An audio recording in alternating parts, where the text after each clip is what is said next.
Chapter 191. The one with a name too. If the Grand Prince orders, we shall follow. Elders at the nascent soul stage bow and pay their respects to Seowaol. After arriving in the bright cold realm, Seowaol descended from the rank of noble king and was granted permission to use the title of Grand Prince, and henceforth he was referred to as such. However, is the Grand Prince certain that the beings you seek are indeed ones born with a specific fate? Indeed. Seowaol nods gently to the elder's question. It will not be easy to find those born with such a specific fate. If such a specific fate exists, then they must exist. However, they might not have been born yet, or they could have already grown old and died. It matters not, even if it's just records of such individuals, send them to me. By gathering these records and discovering the pattern of their reincarnation, someday I might be able to predict where they will be born and go there. Yes. However, at the very least, it will take 300 years. I hope the Grand Prince will take this into consideration. Is there a choice? I am lost in thought, listening to Seowaol's story. What Seowaol is talking about is definitely the children I know of, bearing the name of cause and connection, born close to each other as different genders. Fated to fall in love and die at the very same moment. I have seen such individuals. Why is he seeking such beings? The more I know about Seowaol, the more I feel like I am sinking into a quagmire. It's been like this since the head realm. Setting aside him being at the heavenly being stage, a realm I seemingly couldn't fathom to reach, he always seemed to have plans beyond my imagination, acting accordingly to them. What can it be? What are Seowaol's desires? I must increase my cultivation as soon as possible. Anyway, once I reach the nascent soul stage, I should be able to find a way to survive even in front of Seowaol, who is at the 4-axis stage. To converse with him on equal footing, I must at least reach that state. Wriggle, wriggle. I look at the glass box stored in my room. Inside is the wriggling centipede that had followed me from the head realm. A connection bestowed upon me by the serving command seal. When I first met it, it was an egg laid by the mother centipede I saw in that village. In my past life, when I first started living by the Azure Heaven Creation sect's way, I raised it using the books regarding demon beasts I obtained from the West Spirit Gate Elder. I made insect feeding pills that were said to be beneficial for demon beasts and did not spare support to ensure it adapted well to the spiritual energy in the bright cold realm. My efforts were not in vain, as the centipede lived well until I was dispatched to the devil realm. However, perhaps due to its lifespan as a centipede, it died of old age just before that. This time, it's the demon race territory. I wonder if it can live a bit longer here, awakening as a demon beast. While looking at the centipede, I suddenly think about names. By the way, have I not yet named this fellow even now? I feel a bit sorry thinking about it. Even if not in this life, in the cycle where I was with the Mad Lord, it had been of significant help to me. To think it lived for several years without a name made me feel guilty. What would be a good name for you? Names carry fate. As Seowaol told me, in the ancient tales of the vast cold realm, a good name brings a good fate. It would be best to give it a good name. After some thought, I decide to name the centipede during the upcoming Earth Tribe naming project. If it's such a grand plan, it should be able to give it a good name. Moreover, the Earth Tribe naming project involves reading fate and assigning names to the Earth Tribe according to it. If it gets named there, the centipede will receive a name perfectly suited to its fate. Just wait until it's implemented in a few months. I feed the wriggling centipede, pondering. The centipede seems to have no particular thoughts. The Earth Tribe naming project. A task to collect and manage the names of all Earth Tribe members, and for those without names, to provide them with one. Since names contain fate, the plan is to manage these names and indirectly observe the overall fate of the Earth Tribe by watching the trends of the names. This plan, carried out by Seowaol and others, is finally implemented today, just under 2 years after the regression. The nascent soul elders Seowaol sent to the True Dragon Alliance periodically sent him names that met the conditions he had requested. Of course, while the names were correct, hardly anyone met Seowaol's specific conditions. It seems that the whole Earth Tribe naming project is just an excuse, and finding the owners of the names is Seowaol's real purpose. Given Seowaol's personality, he probably has little interest in philanthropic tasks like understanding the fate of the Earth Tribe. He merely pushes for this because it provides an opportunity to compile the names and records of the Earth Tribe spread across the world into one place. His true intention is merely to find the owners of those names. Good morning to the Grand Prince. I head to Seo Whale's office to offer my morning greetings. Oh, what brings you here? Seo Whale seems to be concocting elixirs, having set up an alchemy furnace in the center of his office. The faint smell of blood suggests demon cores are involved in the process. Quote, I heard that the Earth Tribe naming project has been proclaimed and implemented across the entire Earth Tribe territory. Haha, indeed. Seo Whale smiles slightly and stirs the contents within the alchemy furnace. It seems all 13 major races are satisfied as well. My proposal must have sounded appealing. Quote, Indeed. To those opposing the naming project, Seo Whale proposed a plan to capture minor races and demon beasts from the mountains and rivers, turn them into resources, and provide them to the opposition.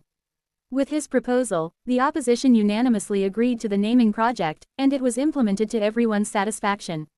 Except for the minor races sacrificed by Seo Whale's proposal. Although the process is revolting, I am not yet at a level where I can do anything about it.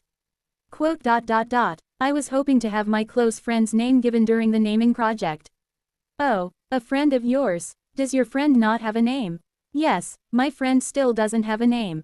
But they are quite precious to me, so I want to give them a good name. Haha, understood. I'll make sure to ask my naming officer to take good care of it. So, who is this friend? I take out a glass box from my storage scroll and show Seo Whale the centipede. Seo Whale looks at the centipede with an amused expression. Is this little one your friend? Yes. I notice Seo Whale's intent slightly wavering. Lately, it had been difficult to read Seo Whale's intent, but it occasionally shows in such ways. Seo Whale seems to be regretting something. He must be disappointed because he thought of using the centipede as a hostage, but now that he realizes it's just a pet, he sees no value in it. The likelihood of him feeling regretful for such a reason is almost certain. After a moment of observing the centipede, Seo Whale smiles and says, such a cute friend, take good care of it. Then, I'll continue with my elixir refining.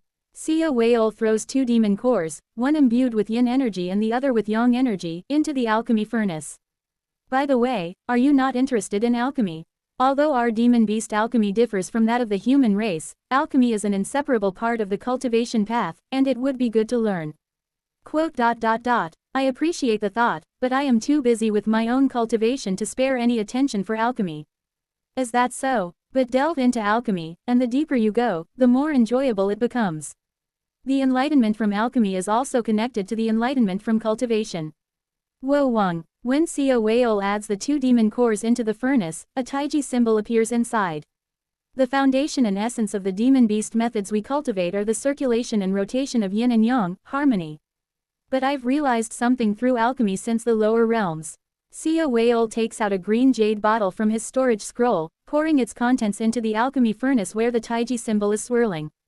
This is called green standing acid. It has the property of preventing the mixing of yin and yang energies. Wo Wang. As Seo Whale sprinkles the green standing acid into the furnace, the Taiji symbol, which had been swirling, no longer merges and separates instead. However, what's fascinating is that yin and yang inherently seek to become one. Even if you add an elixir that separates them, the energies of yin and yang strive to mix. Wo Wang. True to his words, the energies of yin and yang within the furnace begin to rotate on their own, seeking to intertwine. And, yin and yang rotate most violently when they are together yet unable to mix. Quote. By separating the flow of yin and yang and maintaining a delicate balance where they almost meet but don't, yin and yang will rotate endlessly, generating nearly infinite power. What do you think? Though I discovered this through alchemy, it could also apply to our demon beast methods, couldn't it? Quote. Indeed, it's a remarkable discovery. Thank you for sharing your precious knowledge. Haha, sorry for holding you up. You may go now. What exactly does he want to say? After bidding farewell to Seo Whale, I leave his office. Seo Whale watches the endlessly rotating Taiji inside the alchemy furnace in his office. Originally, Qi is soul, and soul is fate. Therefore, if Qi and fate are ultimately connected, he smiles, looking in the direction Seo Unyun had left. Preventing those fated to meet from meeting can also create an enormous gravitational force of fate. Wo Wang. At the same time, a spatial rift appears beside Seo Whale, and a figure dressed in white, similar to Seo Unyun, appears. Sir Seo Whale, I'm having trouble understanding the intricacies of the summoning wind, true blood transformation. Come here. I have prepared an elixir especially for you. Crackle, sizzle. As the woman in white steps through the spatial rift into Xiao Wei's office, the flow of yin and yang within the entire space accelerates, causing all the delicately installed spiritual energy circuits and magic artifacts to lose their light. The Mad Lord's circuits installed by Xiao Unyun also momentarily cease to function. Seeing this, she bows her head, seemingly embarrassed. I'm really sorry, Sir Xiao Wei. I always seem to fail to control my power. Not at all. Blinding unnecessary eyes is rather favorable. Quote. Come here. Don't worry. I promised to help you meet your companions again, to return to your original home. I have promised you that. Xiao Wei extends his hand to her with a gentle expression. The efforts you put into meeting your companions again is truly admirable. Keep striving. Bu Wang. Holding the glass box, I head to Serving Command Arc of the True Dragon Alliance. The top floor of Serving Command Arc seems busy as always today. I find the administrative department on the top floor where the naming project is being implemented. Did you say you came to be given a name? A demon beast resembling a stag beetle asks me politely, seeing me reveal my black dragon bloodline with stag horns and scales. Yes, but it's not for me, it's for my friend. Your friend is. I show him the glass box. This creature here. You might think it's silly to bring a pet for naming, but this little one once saved my life. I want to give it a proper name and, if possible, help it awaken as a demon beast. Ah, I see. The stag beetle demon beast looks at the centipede for a moment and then nods. Well, if that's the case, I have no reason to stop you. Especially since the dragon race views our insect race favorably, I'm grateful. Is the centipede considered part of the insect race? Quote. Well, anyway, I owe it a great debt. Hearing my words, the stag beetle carefully takes the glass box with the centipede. We will speak to our naming officer and arrange for a name to be given. And your friend, you wish to awaken it as a demon beast, correct? Yes. Then, after giving it a name, seek help from other centipede demon beasts. If they are of the same species, you might receive some assistance. If you wish, I can introduce you to some acquaintances I know. Oh, that would be greatly appreciated. It would be my honor. The deer beetle demon beast bows, expressing gratitude. Shortly thereafter, the naming officer of the Earth tribe returns the glass box containing the centipede with a paper bearing its suitable name. I wonder what its name will be. Curious about the new name of the centipede, I unfold the paper given by the naming officer. The name of the centipede was Hongfan, Great Plan. That name is the most fitting for its fate. Although not as much as the Heaven tribe, our Earth tribe's naming officers are trained to lightly read fate through the flow of spiritual energy and cast divinations. A name given by such a naming officer will surely be the most suitable for it. The meaning of the name Hongfan is. The naming officer, a polite deer demon beast, carefully explains the meaning of the name written on the paper. Thank you. I appreciate you giving it such a fine name. After expressing my gratitude, I leave the administrative area. Hongfan. I look at the centipede, pondering. Why does this name feel so familiar? I can't help but think I had heard this name before. Well, I'll figure it out later. For now, I need to meet the centipede demons that the stag beetle demon had introduced. The 13 major tribes that make up the Earth Tribe True Dragon Alliance included the dragon race, pung race, peacock race, tiger race, fox race, horse race, monkey race, turtle race, phoenix race, shark race, ox race, hungry ghost race, and insect race. Among them, the dragon race is considered the most noble, while the insect race is seen as the most humble. Originally, the 12 races are descendants of immortal beasts with true bloodlines, while the insect race simply refers to a collective of all insect-type demon beasts spread throughout the Earth tribe, so it's natural. And now, I am headed to meet the centipede race considered to be among the weaker factions within the insect race. Bu Wang. I quickly arrive at the location of the centipede race through a teleportation array leading to the insect tribe area. The centipede race resides in a particularly deep valley within the insect race territory. After meeting and chatting with the centipede demons introduced by the stag beetle demon, I successfully obtained a few techniques to awaken Hongfan. Sacrificial named spirit steel great method is it. After understanding the flow of spiritual energy running through the centipede's body and inflating the centipede's body with spiritual energy until it's on the verge of exploding, a ritual is performed to strongly imprint its name in the centipede's consciousness, awakening its spiritual nature. Originally, this is a method used by the Heaven tribe to create their pet demon beasts, but as a noble with the true blood of an immortal beast, you should be able to achieve the same effect through the ritual. Hearing the centipede demon's explanation, I nod. If it's originally a secret technique exclusive to the Heaven tribe, then it's even better. Using the sacrificial name Spirit Steel Great method, I won't need to follow Seo Whale to the Earth tribe in the next life. I can awaken Hong Fan elsewhere, which is actually preferable. I pay the centipede race for the sacrificial name Spirit Steel Great method and return to the Sea Dragon Palace. I'm sorry for not taking care of you until now. Looking at Hong Fan, who received a new name, I prepare the Great method along with Yuan Yu. Let's go on together from now on. A ritual formation is laid out in the room. After deploying a soundproofing spell, I place the centipede in the center of the formation and activate the ritual. The sacrificial name Spirit Steel Great method is activated. Wo Wang, spiritual energy flows into Hong Fan's body, causing it to wriggle. I adjust the influx of spiritual energy to suit its body and manipulate the formation. Hong Fan, come forth. Kung. As I call its name, the ritual activates, and the spiritual energy inside Hong Fan begins to tremble. Calling its name 3 times initiates the ritual to awaken the spiritual nature of an insect demon beast devoid of intelligence. Hong Fan, come forth. Calling its name again, the spiritual energy within Hong Fan explodes and begins to transform. The explosion of spiritual energy turns into pure life force, strengthening Hong Fan's body, and the energy inside begins to settle and rotate. Hong Fan, come forth. Kung. This time, an explosion loud enough for me to hear bursts forth from Hong Fan's body. It seems to writhe in pain, but enduring the pain, it finally allows the flow of spiritual energy to settle within its body. After calling its name 3 times, Hong Fan finally awakens its spiritual nature and ascends to the ranks of demon beasts. Guruk, Gururuk. Hong Fan makes strange noises, looking around. An aura equivalent to the initial stage of chi refining emanates from it. Even if demon beasts possess spiritual nature, unless they are of a special lineage born from immortal beasts, they hardly have any intelligence until they reach the chi building stage. Until reaching that stage, Hong Fan won't be much different from the centipede I knew before. I approach Hong Fan, look into its eyes, and say, let's get along well from now on. A heavenly fate brought to me by the serving command seal.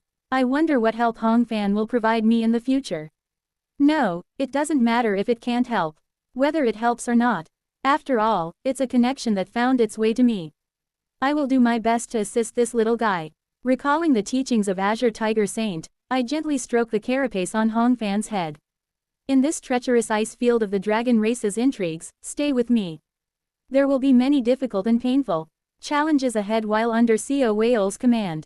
There was no one on my side in this Sea Dragon Palace, but now that I have Hong Fan, I have at least one ally. From now on, let's persevere together. It's only been 2 years under Seo Whale. Just 2 years, but feeling his benevolent gaze made it seem like 200 years had passed. However, to achieve my objectives in this life, including exploring the true intentions of the dragon race, checking on Ohai Seo's situation, and somehow accomplishing the theft of the heavenly lightning banner, I must keep enduring. I will endure and surely fulfill all my objectives. With determination, I look out the window of the Sea Dragon Palace with the newly spiritually awakened Hong Fan. Thus, 5 years pass. Kuring, Kururung. I inhale the gathering dark clouds filled with the energy of Taiyan, half opening my eyes. Finally, over these 5 years, I reached the stage of core formation grand perfection through human cultivation methods and also approached the extreme limit of core formation in the demon beast methods. Now, it's time to properly return to the nascent soul stage. 7 years since regression. Well, 17 years if I include the time he tested me, but in terms of the flow of time, it's been 7 years.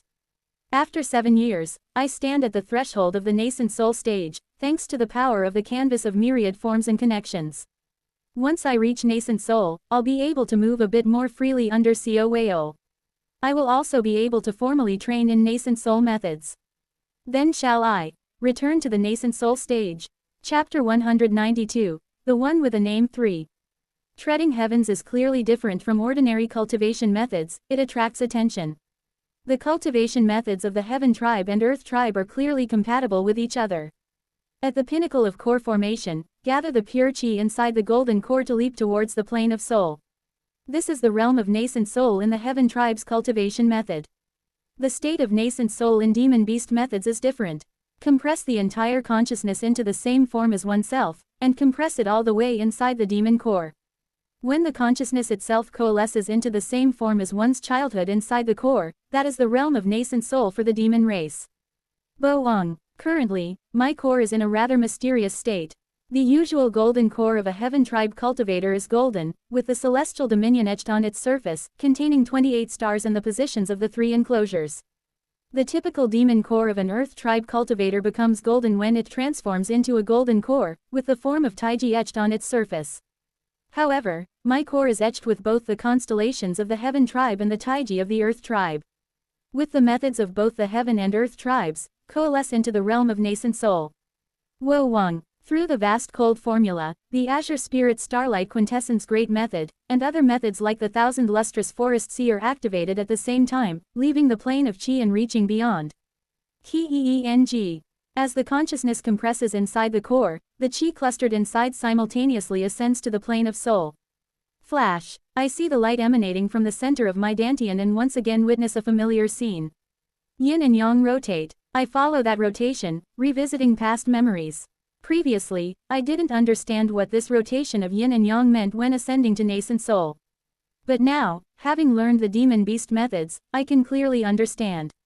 All of life's genetics contain the power of yin and yang, and between the power of yin and yang, the information of life is recorded and passed down. Likewise, human life itself rotates within the spiritual energy of yin and yang, continuously recorded in the world itself. My soul also contains the energy of yin and yang, and between them, my own records are inscribed. What becomes visible in the state of nascent soul where Qi and soul intertwine? That is the true nature of the vision seen in the state of nascent soul. Qi is life, and life is history. Having reached nascent soul through demon beast methods, the earth tribe methods, I feel that I slightly understand what the black dragon said back then. Thus, I ascend through my own history, arriving back at the records of when I was born. Typical nascent soul cultivators would obtain their nascent soul at this moment, unaware of the gratitude felt at birth. However, thanks to the experiences of my past life, I knew the blessings received when a life is born and paused there for a moment. A man and a woman are holding a baby, smiling. I smile at the scene. Even though it's a scene I've seen before, it still makes my heart flutter every time. Thank you for gifting me life. Everything in this world is made up of yin and yang and taiji. Yin and yang can also be interpreted as Qian and Kun, heaven and earth. I deeply thank the heavens and earth that brought me into this world, stepping back into the realm of nascent soul. Flash. This place is above a small mountain range, outside the Sea Dragon Palace, away from Cloud Heart Lake. The surroundings are well protected by formations, ensuring no disturbances.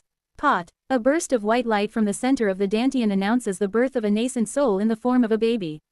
All life, no, at least the majority of life, is born from parents.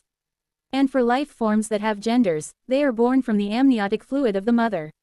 Male and female have been expressed as yin and yang since ancient times.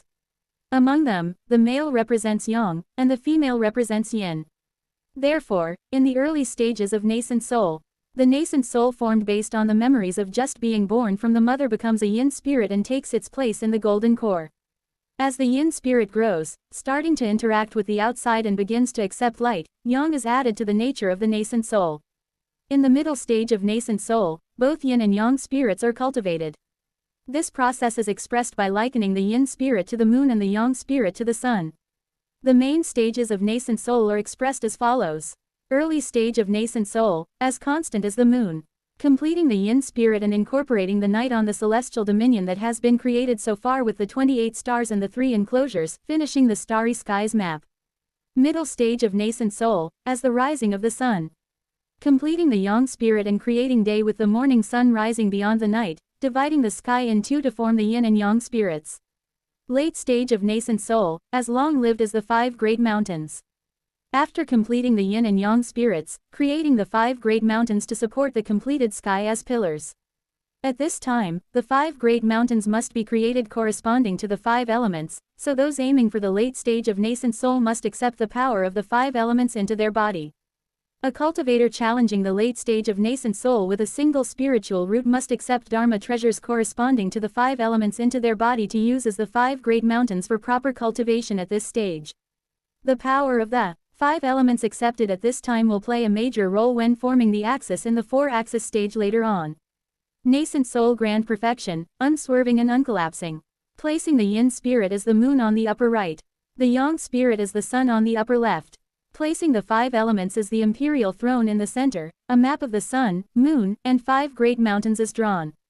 Sitting at this imperial throne, one integrates the forces of yin and yang and 5 elements within the body, completing the nascent soul. That is the method of cultivating in the realm of nascent soul. The Azure Spirit Starlight Quintessence Great Method was originally the most optimized method for the stage of nascent soul. The Azure Spirit Striking Origin technique symbolizes day, and the Starlight Protecting Void Body symbolizes night. The 5 elements enduring origin scripture provides the foundation for forming the 5 great mountains with the 5 elements. I contemplate the nascent soul I created by merging the methods of the Heaven Tribe and Earth Tribe.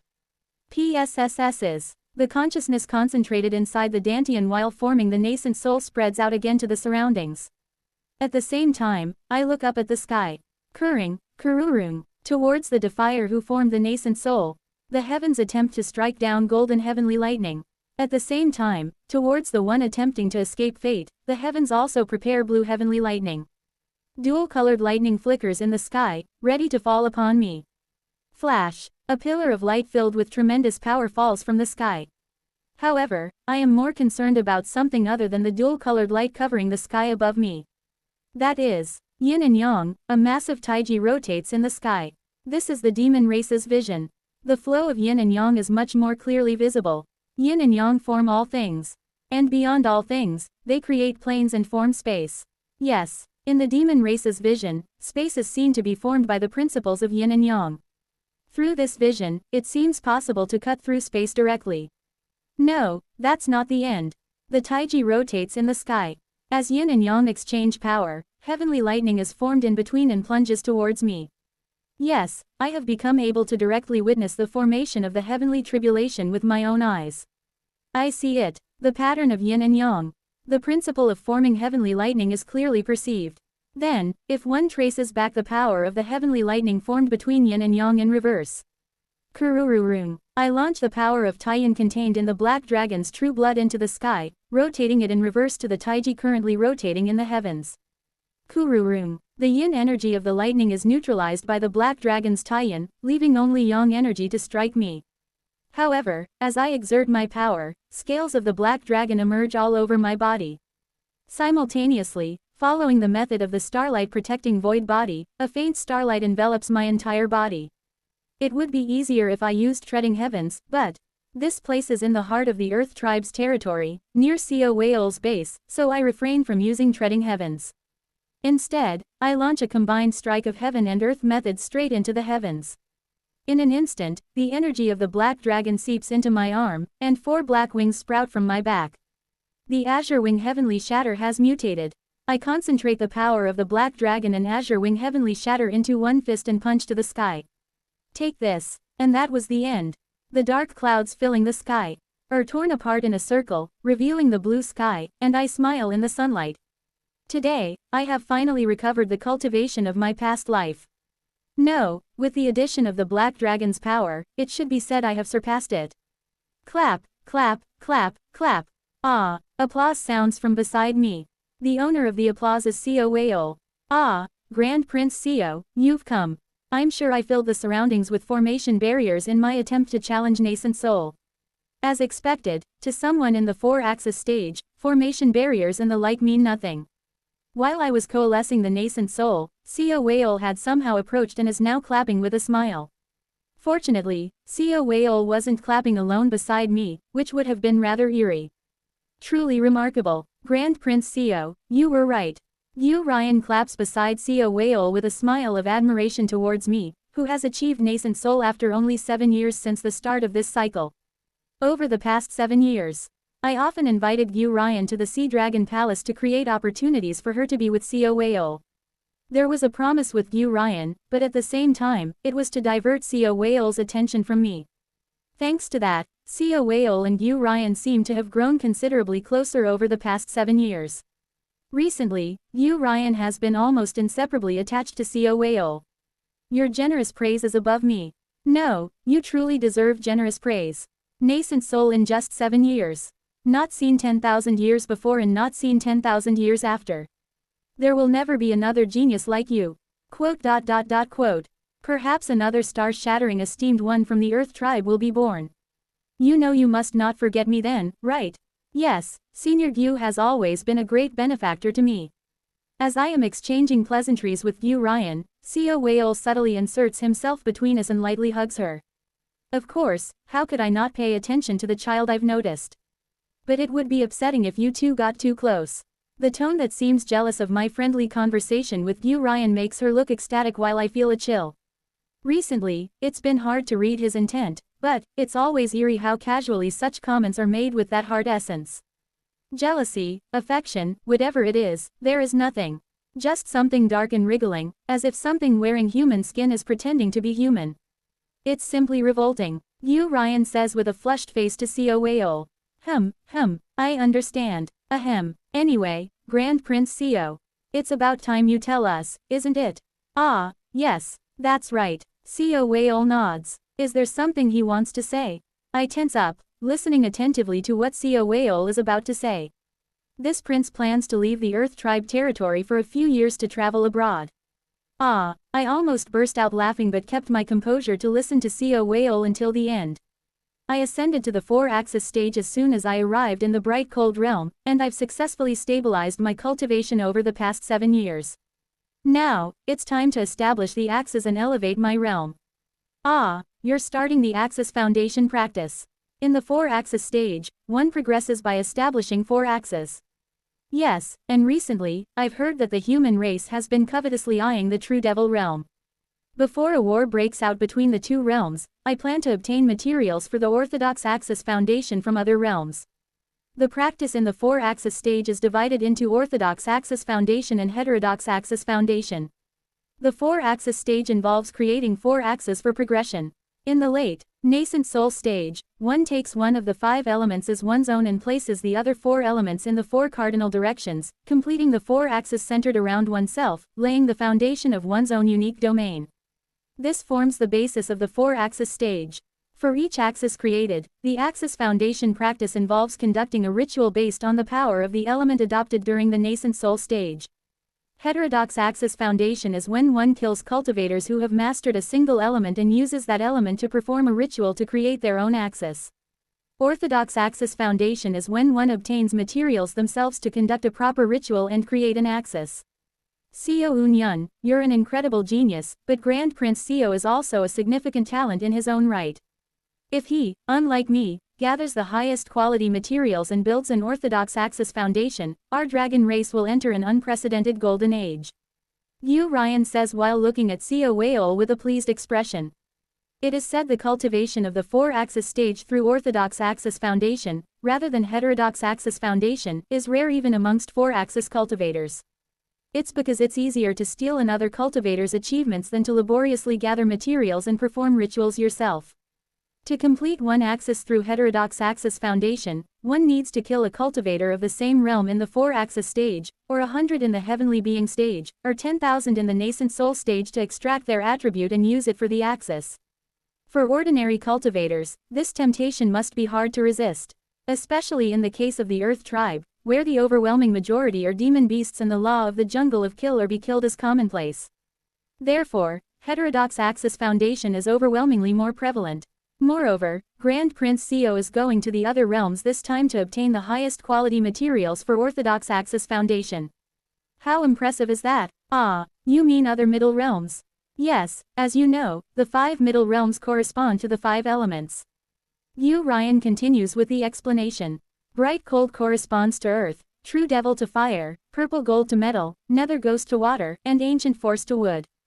As you know, the 5 middle realms correspond to the 5 elements, offering environments more conducive to cultivating their respective attributes. Twitch. Seo Whale's facial muscles twitch slightly at Gyu Ryan's words. And as such, the highest quality materials for Orthodox Axis Foundation are items imbued with the energies of these other elemental realms. So, Grand Prince Seo, you are setting out to gather the chi from other realms for this purpose. Yes, the reason why Orthodox Axis Foundation is much more esteemed than Heterodox Axis Foundation is because using high-quality materials for the ritual can make one much stronger than a regular 4-axis cultivator. And if it's the energy from each realm, there's nothing more symbolic for embodying the 5 elements, making them the perfect materials. Twitch. Again, Co Whale's facial muscles twitch slightly.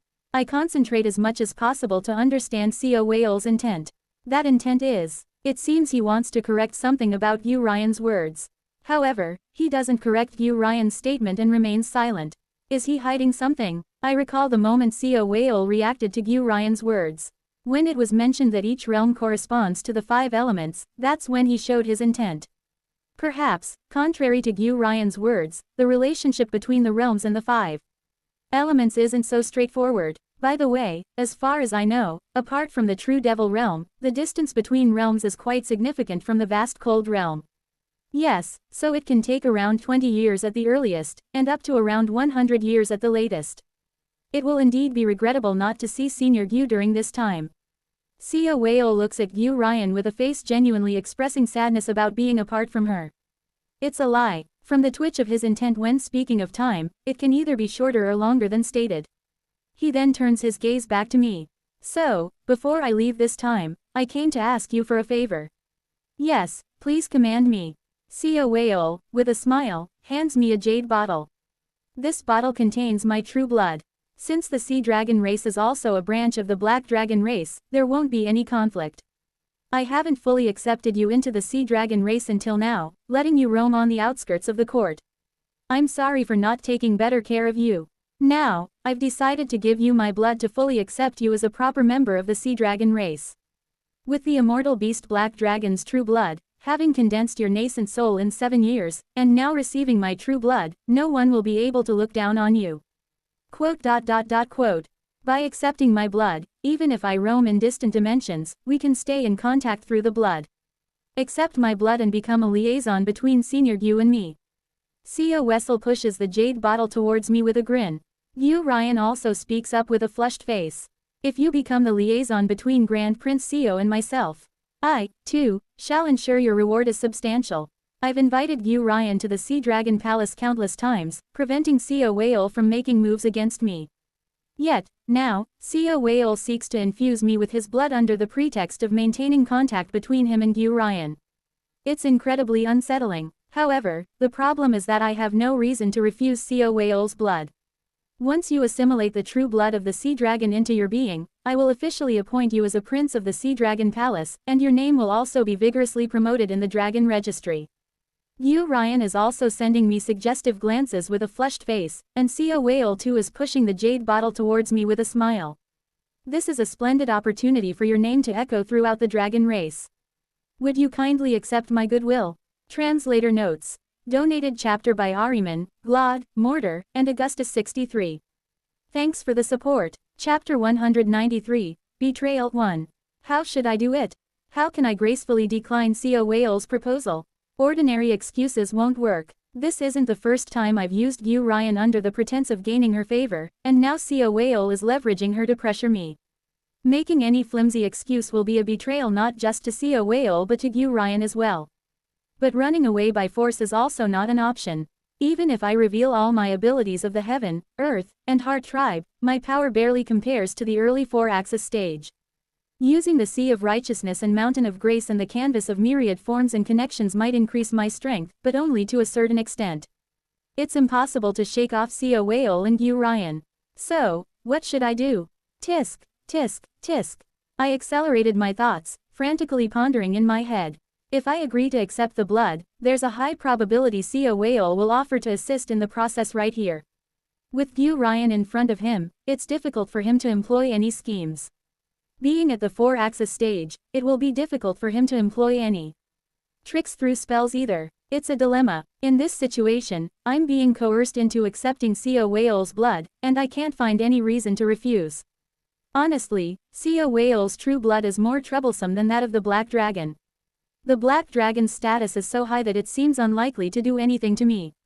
The problem is not knowing what Co Whale might have done with the droplet of blood he is offering.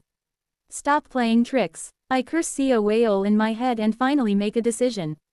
Thank you. There is no answer. Honestly, a few somewhat disgraceful methods did come to mind, but those are not only low and demeaning but also have a low chance of success. If it has come to this, I'll face it head on. Alright, then let's start the process right now. I knew that'd be the case. Since it's come to this, I'll just use the realm of treading heavens to swiftly cut off the blood entering my body. After all, through Baek Myung, Seo Whale must already know that I am from the Heart tribe. Yet he has not mentioned it until now, which means he must have deemed me useful in some way. Even if I fend off the droplets of blood using treading heavens. The words that come out of Seo Whale are beyond imagination. Oh, by the way, the process will be assisted by Senior Gyu. Quote ... exclamation mark question mark quote.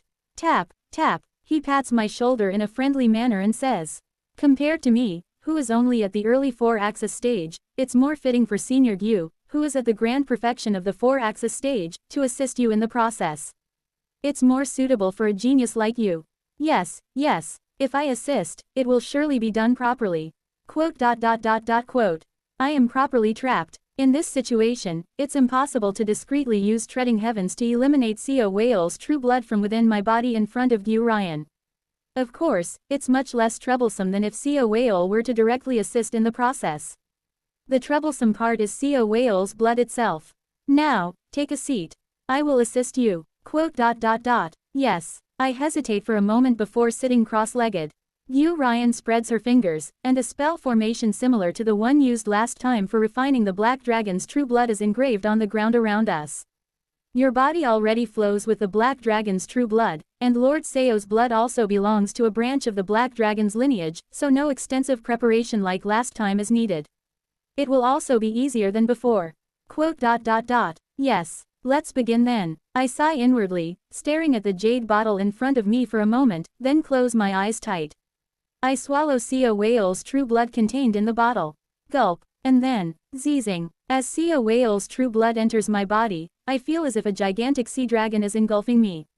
Wo Wang, Gyu Ryan summon a golden energy, guiding Seo Whale's true blood circulating within my body. I grit my teeth, pondering how to suppress this true blood. It's during that moment, Kururung, inside my body, it feels as if dark clouds are gathering, and the dormant energy of the Black Dragon's true blood begins to push out the Sea Dragon's true blood. However, Seo Whale's blood, possibly due to being a branch lineage of the Black Dragon's true blood, naturally tries to mix with it. I hear Gyu Ryan's voice in my ears. Do not forcibly mix the Black Dragon's true blood with the Sea Dragon's true blood. Just let them overlap naturally. Over time, they will slowly blend together, and forcing them could cause a rampage. Hearing her voice, I clench my teeth internally. That's it, Wo Wang. Gyu Ryan seems to guide the power of the bloodlines well with her golden energy, but I slyly attempted to forcibly unify the Sea Dragon and Black Dragon true bloods. At the same time, both true bloods begin to rampage, causing the energy in my entire body to boil. Wait, Seo Eun-yun. What are you doing? It's dangerous. Stop. Gyu Ryan hastily places her hand on my back and infuses golden energy while shouting. However, I ignore her and focus on pressing down to unify the two true bloods. My blood feels like it's boiling to the point of vaporization, but I don't care. Through this, I'll erase whatever trickery Seo Whale has put into his blood. And just as I am forcefully integrating the two energies, Chalak, Chalaralik, the Black Dragon's true blood begins to devour Seo Whale's blood. Perhaps because they are of the same main lineage. As soon as the Black Dragon's true blood touches Seo Whale's blood, it feels like ink spreading in water, dyeing Seo Whale's blood and erasing its influence. Good, let's keep going like this. However, I somehow feel the Black Dragon's true blood that devoured Seo Whale's blood becoming even stronger. What? Why is the power continuously increasing? Bubble, bubble, bubble. At the same time, I realized that the energy boiling throughout my body had been completely eroded by the power of the Black Dragon's true blood.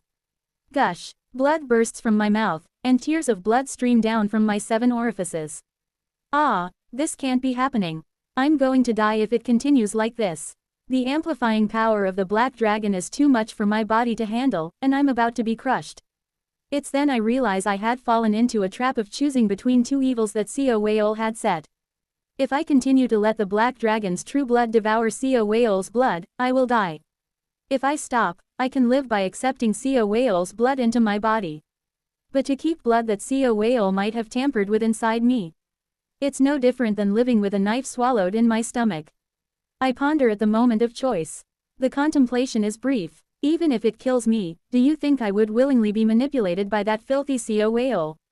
The danger of this bastard is beyond imagination. There is a possibility that by accepting CO whale's blood as it is, I might become his puppet without even realizing it.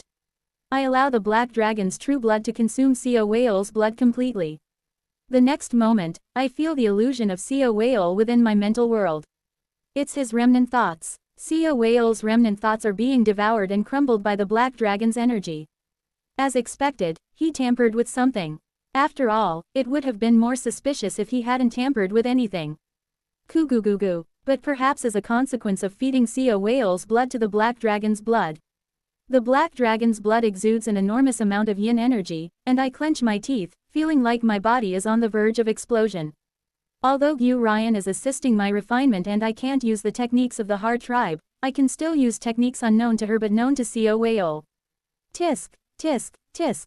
I place my hand behind my back and begin to draw a circuit within me, accepting Gu Ryan's golden energy trying to suppress the black dragon's power. Crack, crunch, crunch.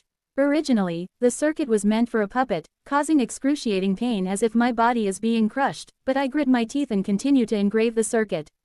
Engraving circuits throughout my body is something I had done occasionally in my past life, temporarily creating circuits with the formless sword.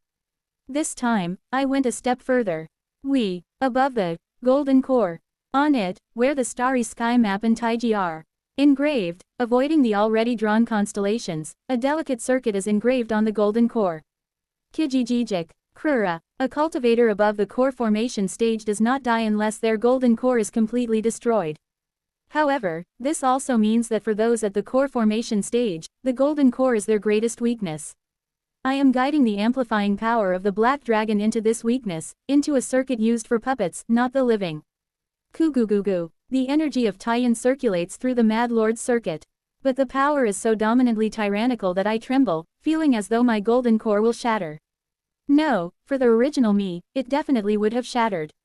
Currently, my golden core and nascent soul are larger, wider, and more robust than those of other cultivators, as they were fused with the methods of the Heaven and Earth tribes. Therefore, I can barely withstand the power of Taiyan coming through the Mad Lord's circuit and the energy it carries. How much of that terrifying and immense energy of the Black Dragon have I absorbed? Finally, somehow, I am able to control the expanding power of the Black Dragon that seemed about to explode my body. Phew. It's when I open my eyes, sweating coldly. Slap. A sharp palm strikes my cheek. You foolish thing. Didn't I tell you not to forcibly merge them? Didn't you realize that just now, not only your golden core but also your newly condensed nascent soul were about to explode and kill you? I'm sorry. Yu Ryan looks down at me with an angry expression and says. Did you think you could do anything just because you're treated as a genius? Did you think you were so great that you could ignore the words of a 4-axis stage senior? Coo-goo-goo-goo. An immense pressure presses down on me. She is truly angry. Having only seen her kind and shy side until now, I had forgotten. Kakik. This is a 4-axis cultivator. She is on a completely different level from me, who has not even reached the heavenly being stage yet. Just her anger makes the gravity intensify and crushes my body. The spiritual energy and life force throughout my body feel like they are about to explode. Just then, let's stop here. I will apologize for Seo Unyun's mistake. Wo Wang. Seo Weol calms Yu Ryan down, easing her intensity. It seems you've managed to control the Black Dragon's power well by leveraging your genius. But still, it was too reckless. And to proceed ignoring the words of Senior Gu, a 4-axis stage senior. Seo Weol approaches me with a gentle expression, places his hand on my shoulder, and looks me in the eye. The relationship between you, me, and Senior Gu isn't so distant that we can't overlook this. However, paying attention to the words of a senior in the cultivation world is certainly necessary. SSSHHH. Looking into Seo Weol's eyes, I feel a chill. His eyes are slit vertically, glaring at me for the first time in a while. Although his tone is gentle, I find Seo Weol's smiling gaze more chilling than Gu Ryan's anger. He is emitting a level of doubt towards me that has never been present before. Damn, COAO, glaring at me with his slit eyes, makes no effort to hide his suspicion. I've become openly suspicious now. Until now, even though my actions were suspicious, I hadn't directly acted against COAO's intentions. However, completely devouring COAO's blood with the Black Dragon's true blood and scattering COAO's remnant thoughts was a direct defiance of COAO's will. Of course, he seems to prefer coaxing me gently in front of Gu Ryan rather than admitting he had tampered with his blood. Reading the evident intent from COAO, I realize. To COAO, I am now a target to be completely eliminated. 7 years. It all happened in just 7 years. No, it's still okay. If it's COAO, he will try to use me to the fullest before eliminating me. At least until he returns from gathering materials for Axis Foundation practice, my life won't end. And by then, I should be able to hastily prepare General CO no matter what. It is sufficient time to find strength to stand against COAO. COAO, looking at me with his vertical pupils, continues his lecture in a somewhat gentle voice. I nod my head as if deeply moved by his words, showing a look of admiration towards COAO. COAO, too, nods his head as if he finds me commendable in any case. In front of Gu Ryan, we continue our uninteresting play, each harboring our own hidden blades. Well, despite various unpleasant incidents, today's plan will proceed as scheduled. Gu Ryan glances at us sharply and then flies up into the sky. COAO rises into the air with her, saying, "Come along." "Excuse me, what's the occasion?" Before departing on this journey, Senior Gu suggested we deepen our friendship by going to the Immortal Demon Tower to enjoy a performance. You, among other key figures of the Sea Dragon race, will also attend this farewell party of mine. Ah, yes, I understand. Hearing COAO's words, I fly up to follow them. As we move towards the Immortal Demon Tower, COAO teaches me how to communicate through the blood in front of Gu Ryan. Even though it was devoured by the Black Dragon's true blood, it seems communication through his blood is still possible. Fortunately, I managed to eliminate the residual thoughts COAO intended to implant in my body through his blood. The method of communication through shared bloodline is also known to Gu Ryan, so it seems there will be no problem. Some elders and seniors from the Sea Dragon race join us midway, and we head towards the Serving Command Arc, the heart of the True Dragon Alliance. Soon after, we arrive at a place called the Immortal Demon Tower. The Immortal Demon Tower serves as a tavern for the demon race, selling immortal wine. Like mortals in the lower realms visiting taverns, the demon race occasionally visits the Immortal Demon Tower to drink immortal wine. However, the immortal liquor they drink has effects such as increasing cultivation or enhancing the connection with one's Dharma treasure, similar to white red wine, making the taverns in the bright cold realm more akin to shops for magic artifacts, elixirs, or cultivation manuals than the mere taverns in the lower realms. Of course, it is still a tavern for enjoying refined pleasures. Therefore, the taverns in the bright cold realm prepare performances to delight the eyes and ears of the distinguished high-level cultivators who visit. This is the Immortal Demon Tower. The Immortal Demon Tower that Gu Ryan leads us to is a building made from the shell of a giant turtle. It was said that a monkey demon with the bloodline of the mountain-destroying demon ape and a turtle demon with the bloodline of the yin ghost black turtle became friends, drinking and enjoying themselves. When the turtle demon died, the monkey demon, in sorrow, made a tavern out of its shell, naming it the Immortal Demon Tower. A tavern made from the body of a dear friend. I can't quite grasp the sentiment of the monkey demon. Nonetheless, I enter the tavern along with Gu Ryan without giving it much thought. Apart from Gu Ryan and the members of the Sea Dragon race, there is no one else in the tavern. I've rented out the entire Immortal Demon Tower for today to bid farewell to Grand Prince CO, so everyone, please feel free to enjoy the immortal wine to your heart's content. Gu Ryan leads COAO upstairs, leaving the Sea Dragon race elders and seniors to disperse throughout the tavern. Being tactful, I do not follow Gu Ryan but sit near the entrance of the tavern. The Immortal Demon Tower has 4 floors, with COAO and Gu Ryan sitting alone on the 4th floor, the Sea Dragon race heavenly being stage elders on the 3rd floor, and the nascent soul stage elders, including myself, on the 1st and 2nd floors. In the center of the 1st floor is a large stage, where performers seem to be preparing to show something. Everyone at the Immortal Demon Tower orders the immortal wine they wish from the attendants. I myself ordered the familiar white red wine. As everyone placed their orders, the lights throughout the tavern suddenly goes out. The performance is starting, it seems. I sip my white red wine and look up at the stage. Wo Wang. For some reason, a strong prohibition is activated throughout the Immortal Demon Tower, restricting our consciousness. This causes a brief commotion among the Sea Dragon race elders and seniors. Everyone, do not worry. It is customary for the Immortal Demon Tower to restrict consciousness before a performance to ensure its quality. Neither Grand Prince Seo nor I are extending our consciousness either, so please do not be alarmed. With that, the commotion settles down, and soon after, the performance at the Immortal Demon Tower begins. Flash, lights illuminate the center of the stage, and several beautiful dancers and musicians enter.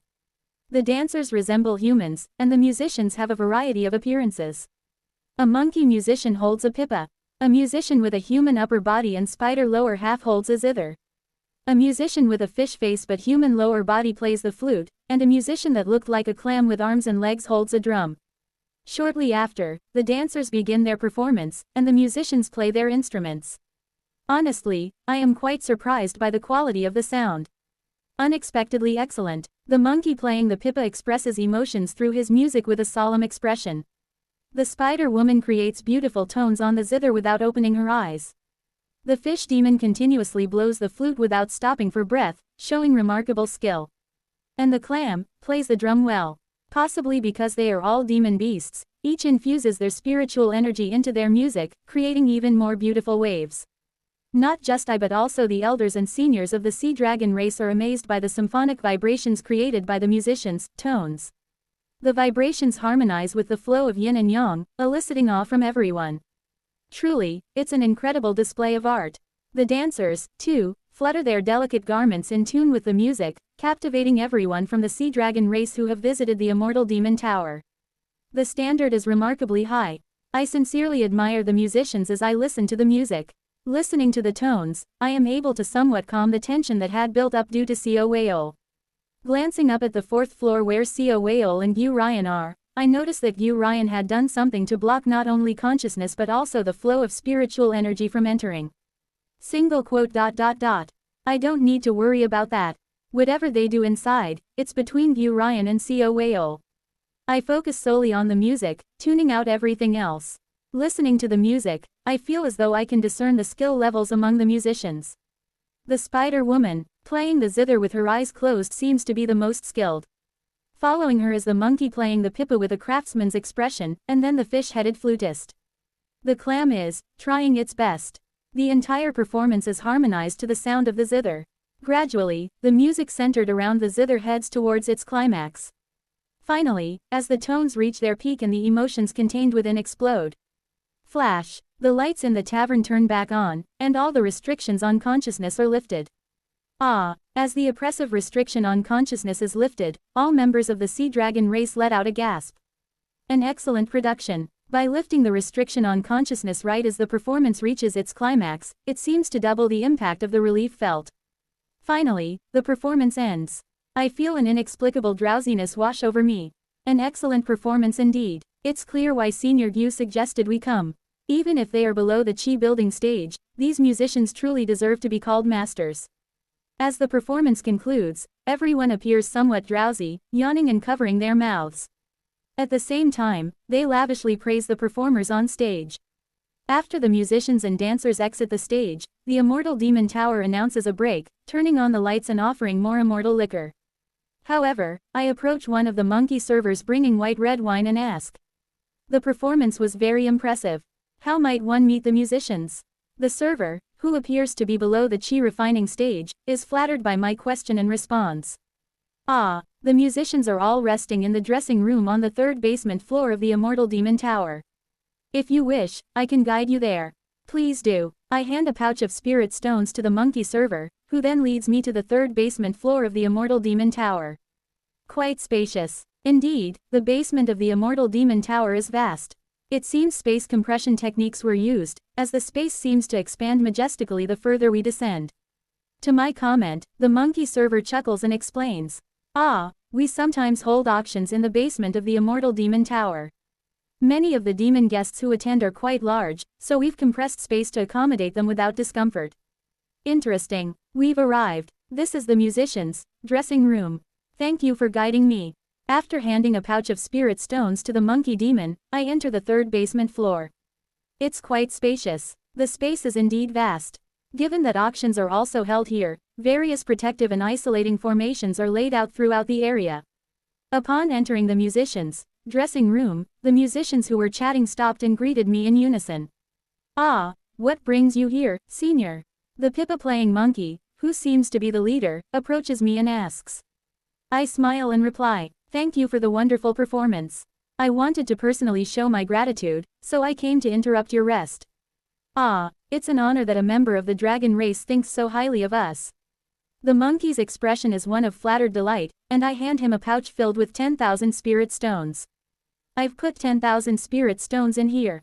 Share it among yourselves." "Thank you, senior." And I look at the spider woman. "Everyone else, please step outside for a moment. Your skill with the zither moved me greatly. I'd like a moment alone to talk with you." The monkey seems to understand my intention and nods. "Understood. Everyone, please step outside. You oil painting, you take good care of the dragon race senior." The monkey leads the other musicians outside. Though not loud, the chatter of the musicians can be heard from outside. That dragon race senior has quite unique tastes. Flash. I lay down the Mad Lord's circuit on the prohibition, isolating the inside of the dressing room from the outside. The noise from outside is blocked, and any sound from inside will not carry outside either. Wo Wang. A barrier activated, isolating the interior from the exterior. Simultaneously, I draw out my formless sword and charge at the spider woman, aiming for her throat. The next moment, twang, as she strums her zither, a crimson river appears before me, flowing and blocking my formless sword. As expected, it's you. I smile wryly as I look at her. It's been a while, Heart Tribe Noble. I recognized her by her tone. She's the one from the Heart Tribe who had manipulated the Crimson River Heart Essence last time. Really, Kim Young-hoon has led me to develop some bad habits. Flash. I distance myself from the surrounding Crimson River and lift my formless sword. Seeing a master whose skill has reached the level of art makes one's blood boil. It's been too long since I properly dueled in martial arts. I'm not even sure if what the Heart Tribe uses can be considered martial arts. But upon facing a master of the same realm from the Heart Tribe, upon encountering someone who can infuse their music with both chi and heart essence, elevating it to the realm of art, I can't help but feel my blood boil uncontrollably. Let's have a match. I raise my sword and take the starting form stance. Thwug. In the next moment, she once again plucks the zither, the crimson river flowing and striking my body hard. I am flung backward, landing with my upper body crashing onto the drum that the clam had been playing. Chapter 194, Betrayal 2. Rustling. I extract my upper body from the shattered drum and dust myself off. Indeed, quite a formidable force.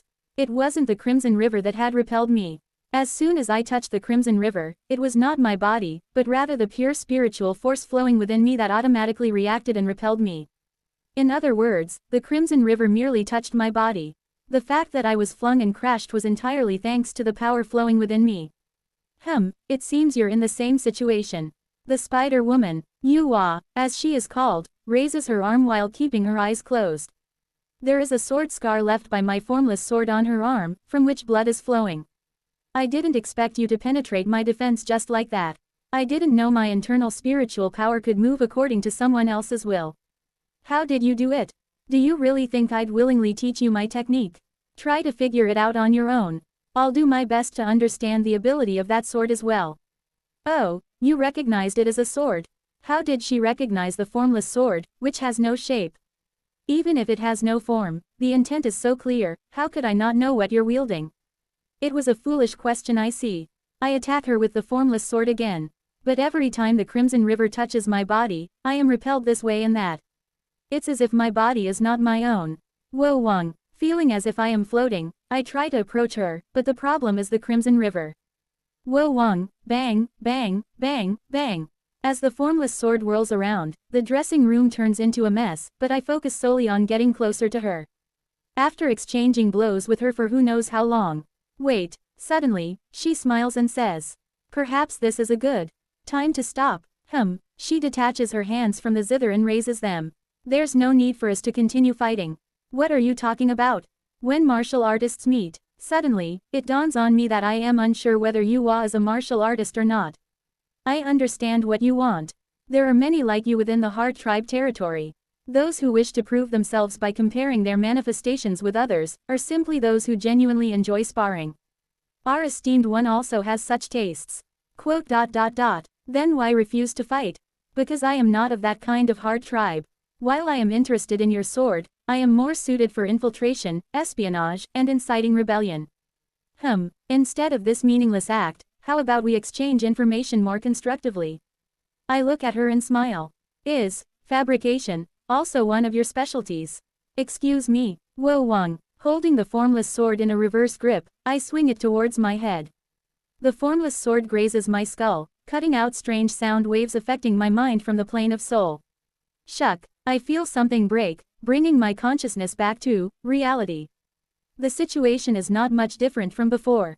I am confronting her, but from the moment I was repelled into the drum, shattering it, to the traces of our exchange of blows, all have disappeared. Quite an impressive illusion technique. The feeling that my body is not my own, the sensation of floating. It's all because it wasn't real, happening in my dream. Fighting in an illusion was interesting, but since you openly tried to extract information without wanting to fight me, I came out. She suggested exchanging information, but there's no guarantee that the information exchanged in the illusion is real. She still speaks calmly, with her eyes closed, turning her head towards me. Strictly speaking, what I showed you was not an illusion. I put you to sleep and made you dream, guiding the dream in the direction you desired. I retort. In the process, you meddled a bit, asking questions you were curious about. I won't deny it, your way of speaking has changed quite a bit since we last met. As a Heart Tribe intelligence agent, would I use a manner of speech that easily identifies me? I've practiced changing both my voice and manner of speech as needed. Changing the tone at will, is that your treading heavens? No, your second stage of manifestation. Wo Wang, shuck. I swiftly launch a formless sword attack at her hand as she subtly reaches for the zither, causing a wound. It seems she was attempting to engage me in conversation while stealthily using the zither to put me to sleep with her scheming. She looks at the wound on her arm and laughs. It's not easy to share, especially when I can't quite tell if you're from the Heaven Tribe or the Earth Tribe, or one of ours. Figures. Well, forget that. Are you really not going to fight me? It'd be advantageous for your side to obtain my information, wouldn't it? That's true. However, she smiles subtly. But, do you suggest we go all out when there are two 4-axis stage Earth Tribe members just a few floors above us? We'd surely get caught. There's no benefit in sparring right now. I catch her drift. If there's a benefit for you, you'd spar with me.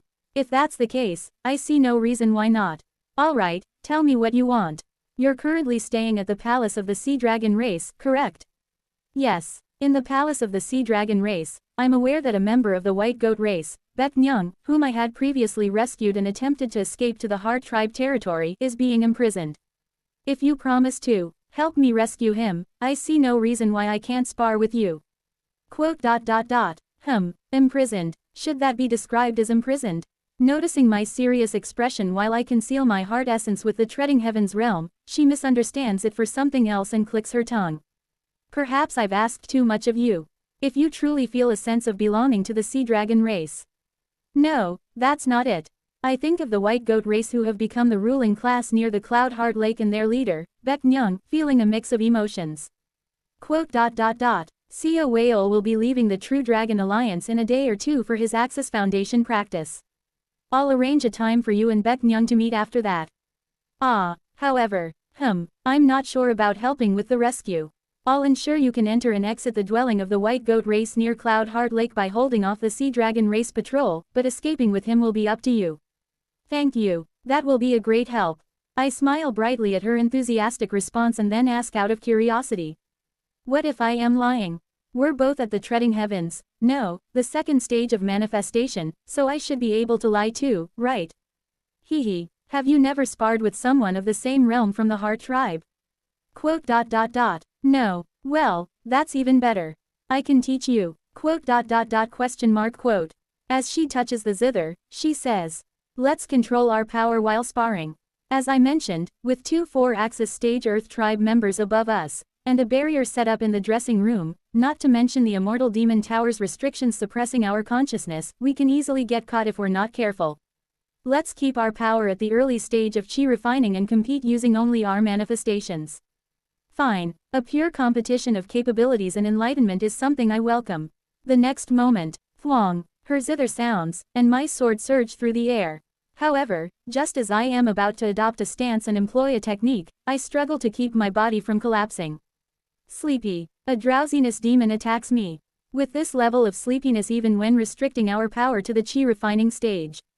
If we were to fight without restraining our power, fully employing treading heavens, I would have fallen into a dream without even realizing it, just like before.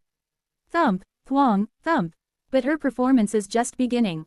As her zither plays and melodies emerge, my entire body's strength disperses, and my eyelids feel unbearably heavy. Ah, thump. I force myself up and glare at her. Wo Wang. Gradually, a faint light of the crimson river begins to swirl around her. This is my last quarter moon phase illusory play under the rosy afterglow. Please enjoy. It isn't the crimson river.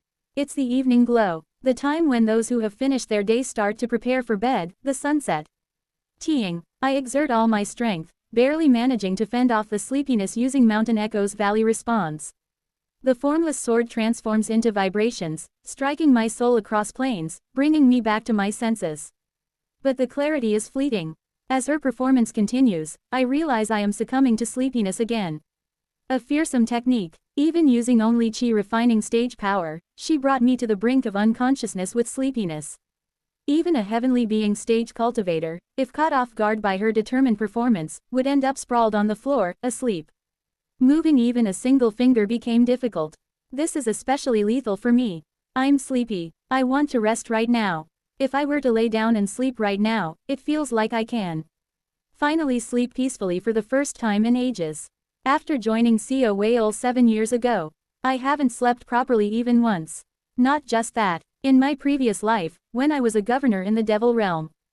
Before that, when I was beaten all over at the Azure Heaven Creation Sect. Even before that, when I was captured by the Mad Lord and underwent modification, enduring for 1,000 years. I never really rested. No, was there ever a time I properly rested before that?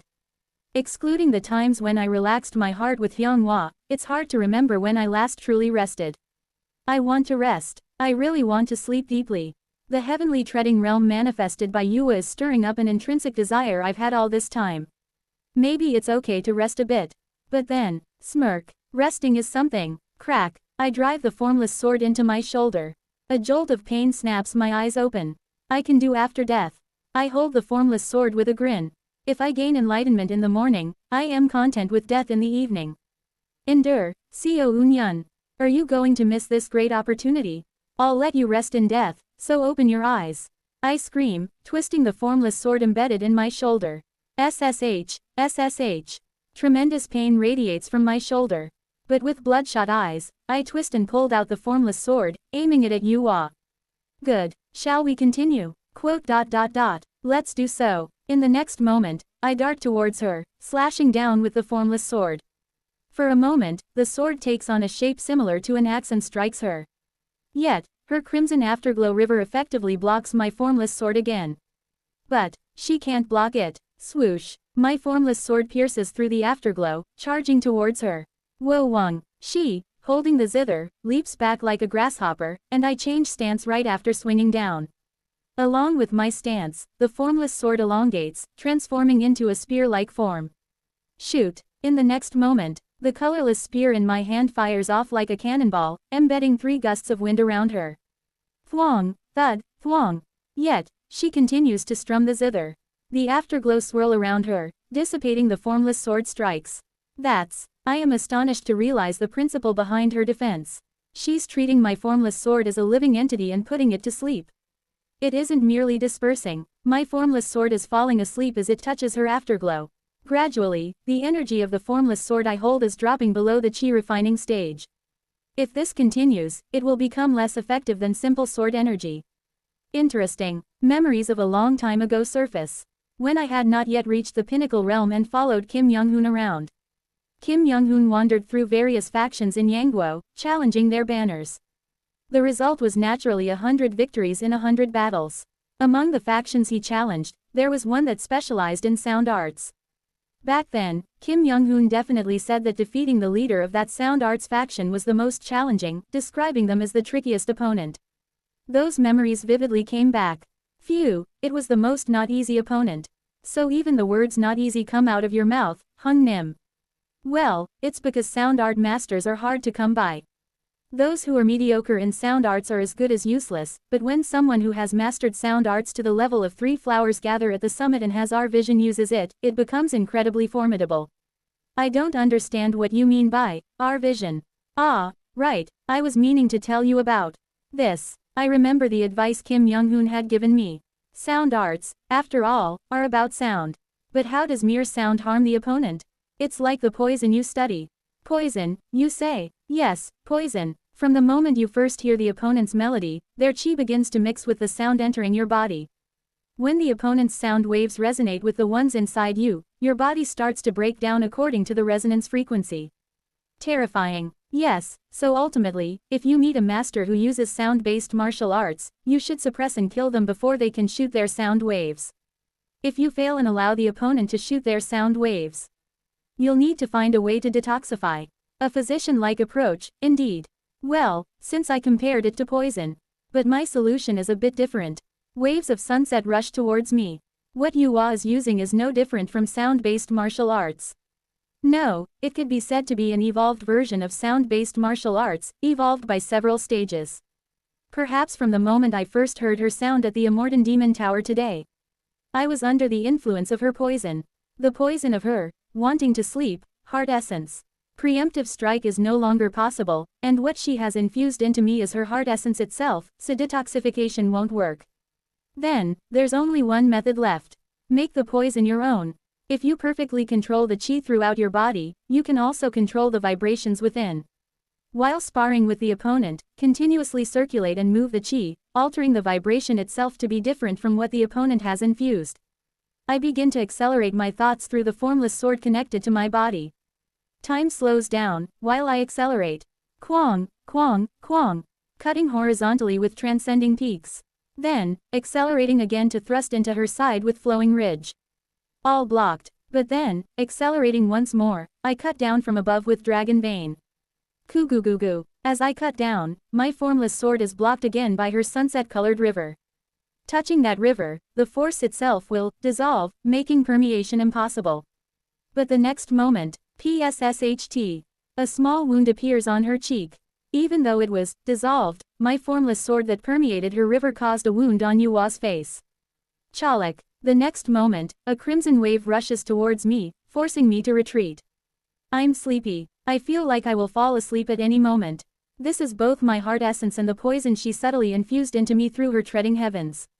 Then, make this poison my own. It's not sleepiness, but facing a limit. And if you face a limit, you can also surpass it. Boong, boong, boong, boong, boong.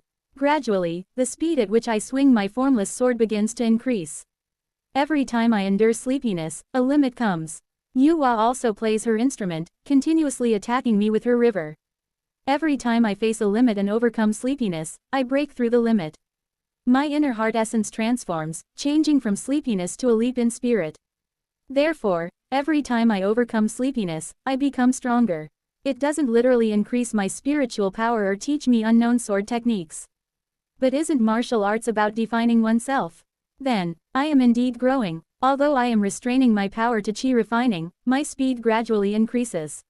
I find ways to more perfectly control and maximize the application of force. Severing mountain swordsmanship, joy of mountains and peaks. The formless sword energy shoots out, crisscrossing like a go-board toward the opponent. Yuhua plucks her instrument again, and the sunset-colored waves surge, blocking my formless sword. My move seems to dissolve, but that's not the end. PSSHT, PSSHT. Streaks of blood appear on Yuhua's body. Gradually, the sleepiness, heart essence she plays is no longer consumed by my formless sword. For I am transforming her sleepiness into an opportunity for growth, within me, fighting against her. If this continues, I will win. When I think so, SSS is. It's been a while since I've fought a fellow from the same realm. It seems it won't work. A deep smile leaks from Yuhua's lips. It's pleasure. The emotion of finding it too enjoyable to exchange moves with me. Perhaps I can be a bit rougher. The next moment, countless white spider webs spew out from her rear. Her spider legs attached to her lower body moves, weaving and throwing spider webs in all directions. Soon, the entire waiting room is engulfed in spider webs. And then, twang, when she plucks one of the spider webs with her spider legs. Zing, quote exclamation mark exclamation mark exclamation mark quote. The spider webs she had spread around the waiting room vibrate all at once. The entire space around starts to fill with a sunset glow. Even as I try to distort her heart essence within my own, new poison continually seeps in from outside. Damn, I'm sleepy, insanely sleepy, everything before me is becoming blurry. Before I know it, I'm drifting in and out of consciousness, teetering on the boundary between dreams and reality. Yet, even so, my body faithfully swings the formless sword as it has always done. At the same time, I see the waiting room before me disappear, transforming into a mystically eerie mountainous ravine. At the boundary between dreams and reality, is it trying to suppress my mind through dreams? Swoosh! The fog in the mystical mountainous ravine seems alive as it envelops me. Simultaneously, in reality, the river engulfs me. Though I am in a dazed state, I manage to split my focus, cutting through the fog in the mountainous ravine, then use my half-conscious body to dodge the sunset glow. Her massive counterattack follows. Before me, the profound ravine suddenly becomes a sea surrounding me, and waves crash over me. Then, before I know it, I am swallowed by a sandstorm above the scorching desert. However, in reality, my body constantly moves around, and contrary to myself in the heart essence, I keep landing different attacks on her. Forced to fight in different environments, with my mind split between them. How formidable! With the right compatibility, it's a technique capable of assassinating a heavenly being stage cultivator in a one-on-one fight. Of course, with a surprise attack, compatibility wouldn't matter, and a fatal blow could be dealt regardless. Juggling my view between reality and the illusory, I continue to exchange blows with her, enduring the sleepiness. The Crimson River is the physical manifestation of her melody. Touching that river puts my power to sleep, and the heart essence of sleepiness is infused into my body, eventually putting me to sleep. Although I barely manage to distort the heart essence to the parallel state of dream and reality, a direct hit would undoubtedly knock me out. The river itself possesses physical force, and while not strong in force, the terrifying part is falling asleep upon contact. By laying down her strings like spider webs everywhere, she ensures her tune can be played from any location. The entire waiting room was filled with a sunset glow. I have to find a crack within the sunset glow to sneak through and exploit her openings, while she bombards me from all directions. This is fun. However, each of the crimson rays she fires is optimized to read each other's intent and heart essence, shooting in the best path possible. My formless sword is no different, and exchanging moves with her, I gradually feel exhilarated. Our exchange of blows intensify. And then, I can feel a golden intent emanating from her. Joy, fun, and at some point, in the world of dreams, I find myself in a world filled with crimson rivers. This place is, swoosh, every time I dip my foot into the river, overwhelming fatigue assaults my mind. I'm tired. I want to rest. Please, just a little. This is, when cultivators of the same treading heavens clash, it seems they not only exchange intense but also share each other's heart essence. Navigating through Yuwa's heart essence, I feel her fatigue. Fatigue, that is the essence of the enlightenment she has reached. This is, not just the vision of treading heavens but also with the vision of the earth tribe, the flow of yin and yang within this heart essence shows me fleeting scenes. It's Yuwa's life. She was born into a species known as half-human half-spider. Her race was famous for producing webs and creating pleasant sounds by plucking their webs. Of course, they had no other abilities and, congenitally unable to withstand the violent flow of spiritual power, couldn't learn demon-beast methods. Thus, her race was treated as slaves and sold across the bright cold realm. Yuwa was sold from place to place, learning to play the instrument, forced to play without a moment's rest. Her skill at playing was indeed excellent, and for her owners, having her perform was directly equivalent to wealth. They never allowed her to rest. If she was tired, they gave her spirit fluids to eliminate fatigue, and if she showed any laziness, they threatened to grind her up into medicine, forcing her to perform incessantly for 5 years. Yuwa began to go mad. Who could endlessly draw upon their talent, playing without rest, and not grow tired? I want to sleep. Not just dozing off while being transported to another venue but to properly, deeply sleep. She hoped, and hoped, and hoped again. The rest she longed for did not come easily. If she were to fall asleep during a performance, her owner would immediately grind her up into medicine. Since they forced spirit fluids on her to eliminate fatigue, excuses of being tired were not accepted. But having not slept for years, she felt like she would lose her mind if she did not sleep, and thus, she found a solution. The solution she found was to immerse herself in something else. She immersed herself in her music, pouring all her madness about wanting to sleep into playing her instrument. Her playing skills eventually grew to be unparalleled among her half-spider peers. She craved more perfect performances, more perfect tones. Then, one day, she discovered how to imbue her music with chi. And then, another day, she realized while playing music that she could see the colors of emotion in the sound. From that day, she could see the intent of the guests who came to listen to her play. Again, one day, she saw countless colors of emotions merge into one, forming a single field of consciousness. From then, she realized her music had a direction. And to reach that direction, she continued to practice, even if it meant her hands and feet bled. Finally, on the day when her playing reached perfection, adding perfection to perfection and ultimately reaching the pinnacle of understanding, she succeeded in combining the basic chi she had with the intent flowing from her playing, achieving what she had longed for years. She wanted to sleep. Her performance, which actualized the rest she had never properly obtained in her lifetime, put all the guests who came that day, her owner, and even herself to sleep. While asleep, she continued to play and kill the malicious brothel owner who never gave her a moment's rest. Thus, she awakened as a member of the Heart Tribe. Later, she fled to the territory of the Heart Tribe and joined them. That is her story. Boom. In a flash, I open my eyes. My formless sword is already at Yua's throat, and her instrument is split into two. You've lived a tumultuous life. Only now can I understand why she had agreed to spar with me. When members of the same Heart Tribe spar with others of the same realm, it's possible to see the opponent's heart essence and the essence embedded within that heart essence. After receiving a promise from me to meet Baek Myung, she sparred with me to see if I am trustworthy. Whether I was lying or not. It wasn't about whether to accept the spar or not. From the moment she saw me, the spar was inevitable. Quite an audacious woman. As I look down at her, she chuckles. It seems you, too, have lived a life no less eventful than mine. Really, I thought I was going to die entering your heart essence. My heart essence is indeed not easy. Certainly, the reason I was able to emerge from her dream and heart essence and defeat her is because she had entered my heart essence as well. Entering my transparent hell of agony and feeling like her entire body is being pierced must have distracted her. How curious, I say, looking at her with her eyes closed. I had thought she was just closing her eyes, but having briefly read her heart essence and memories, I became certain. Have you been sleeping all this time, not just closing your eyes? Yes, she wasn't just closing her eyes, she has been sleeping all along. From the day she became a Heart Tribe, she has never woken up from her sleep. Continuously sleeping, she controls her body through her dreams, a remarkable yet peculiar being. Oh, deep sleep is really important. If you never slept properly in your childhood, it's only natural to keep sleeping to make up for it, right? No, that's not the issue. Never mind, how is it possible to control one's body in a dream while sleeping? By the way, you've read my memories, haven't you? I felt the sticky gaze of the Earth Tribe scanning through my head.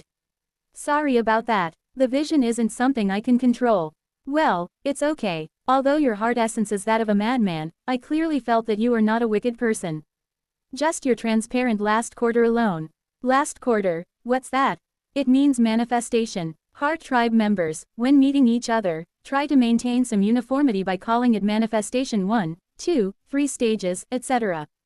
But honestly, every Heart Tribe member calls manifestation by a different term.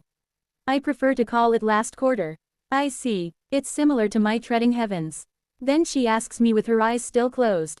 So, what do you think of me as a being?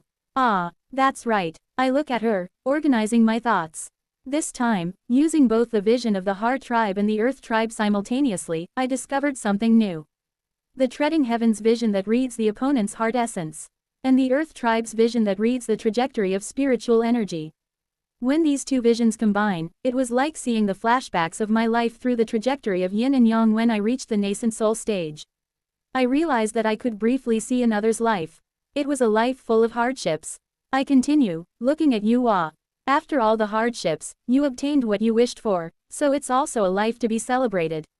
At my words, she beams. Thank you for the compliment. And what she says next takes me by surprise. After my current mission ends, if you wish, I will formally invite you to the Heart Tribe territory and make you a member of the Heart Tribe. Chapter 195, Betrayal 3. Quote. Ha, I am momentarily taken aback by her words. To accept someone you've only met twice into your faction. Isn't that a bit too reckless? Oh my, what would you do if you were in my position? Well, wouldn't you know after fighting with a fellow Heart Tribe member? Quote. Although it sounds ridiculous, it makes sense upon reflection. Heart Tribe members can read each other's heart essence by competing in skills. Of course, in my case, with the addition of the Earth Tribe's vision, I even read into the past. Yuwa only somewhat understood what kind of being I am by encountering my heart essence. Yet, I can't easily refute her words. We touched each other's essence. Just that has already given us enough knowledge about each other. Quote. Well, I guess I understand the feeling. Hee, since I know you are an upright person, I trust you will keep your promise. I will keep it. I'll arrange a place after Seo Whale leaves the Sea Dragon Palace. Thank you. Chalak. She begins to retract the spider webs she had spread around and starts cleaning the disordered waiting room. I watch her, lost in thought for a moment. I didn't read her past perfectly. I only briefly skimmed through the flashback that passed by in the blink of an eye during the nascent soul stage. That alone was enough to roughly understand how she reached the realm of the Heart Tribe. But in other words, reading how she became a Heart Tribe was all I did. Reading a few fragments of memories was truly all there was to it. However, it's certainly possible to read the moments of intense emotion someone has felt throughout their life. Then, I look up, lost in thought. Maybe, if I look at Seo Whale with this vision, I can also know about Seo Whale's past. Thud, Yuwa and I exit from the third basement level waiting room. When we head up to the second basement floor, I see Yuwa's fellow musicians there. Out of curiosity, I read their heart essences as well, and apart from the clam demon, they seem to be just ordinary slave races. Ah, Yuwa, you're here. Yes. Phew, it's hot. As she enters the second floor, wiping off her sweat, the eyes of her colleagues strangely change. They look back and forth between her and me, and seeing both of us sweating, they exchange peculiar glances with each other. Single quote. Question mark. Why are they acting like that? Puzzled, I decide to head back up to the Immortal Demon Tower. Today was good. Let's meet again if there's a chance. Yes, I look forward to it. I nod to Yuwa, expecting the day we will spar again, and she also bows her half-spider lower body to me in respect. Somehow, there is a lot of murmuring among her fellow musicians, but I ignore it and concentrate on other thoughts as I climb the stairs. The vision of reading memories is something I glimpsed during our intense spar. She is of the same Heart Tribe, and Heart Tribe members of the Treading Heavens realm or higher intertwine their heart essences when sparring. Thanks to that phenomenon, I was able to read a few fragments of her memories.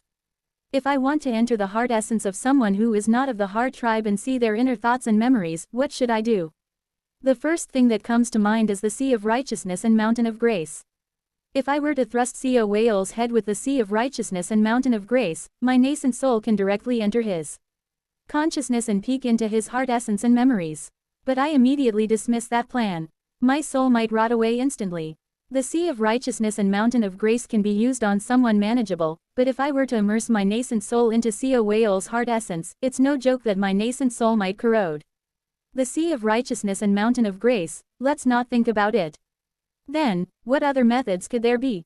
As I ponder over and over, my thoughts reach the wonderfully mysterious innate heart canon. Maybe with the wonderfully mysterious innate heart canon. Using the wonderfully mysterious innate heart canon to momentarily connect my consciousness with Seo Whale's, and during that time, peeking into his memories through the heart essence might be an option. It might rot my consciousness as well, but it's a bit better than Sea of Righteousness and Mountain of Grace. Maybe if I can get the Mad Lord's help, a more proper investigation of Seo Whale's memories might be possible. Joining hands with the Mad Lord to kidnap Seo Whale and then remodel him into a puppet, investigating Seo Whale's consciousness trapped in the puppet. But this is too much like something Seo Whale would do, so I dismiss it. If I suggest kidnapping Seo Whale to the Mad Lord, he will probably try to remodel me first. It's futile to expect common sense from someone you can't reason with. Step.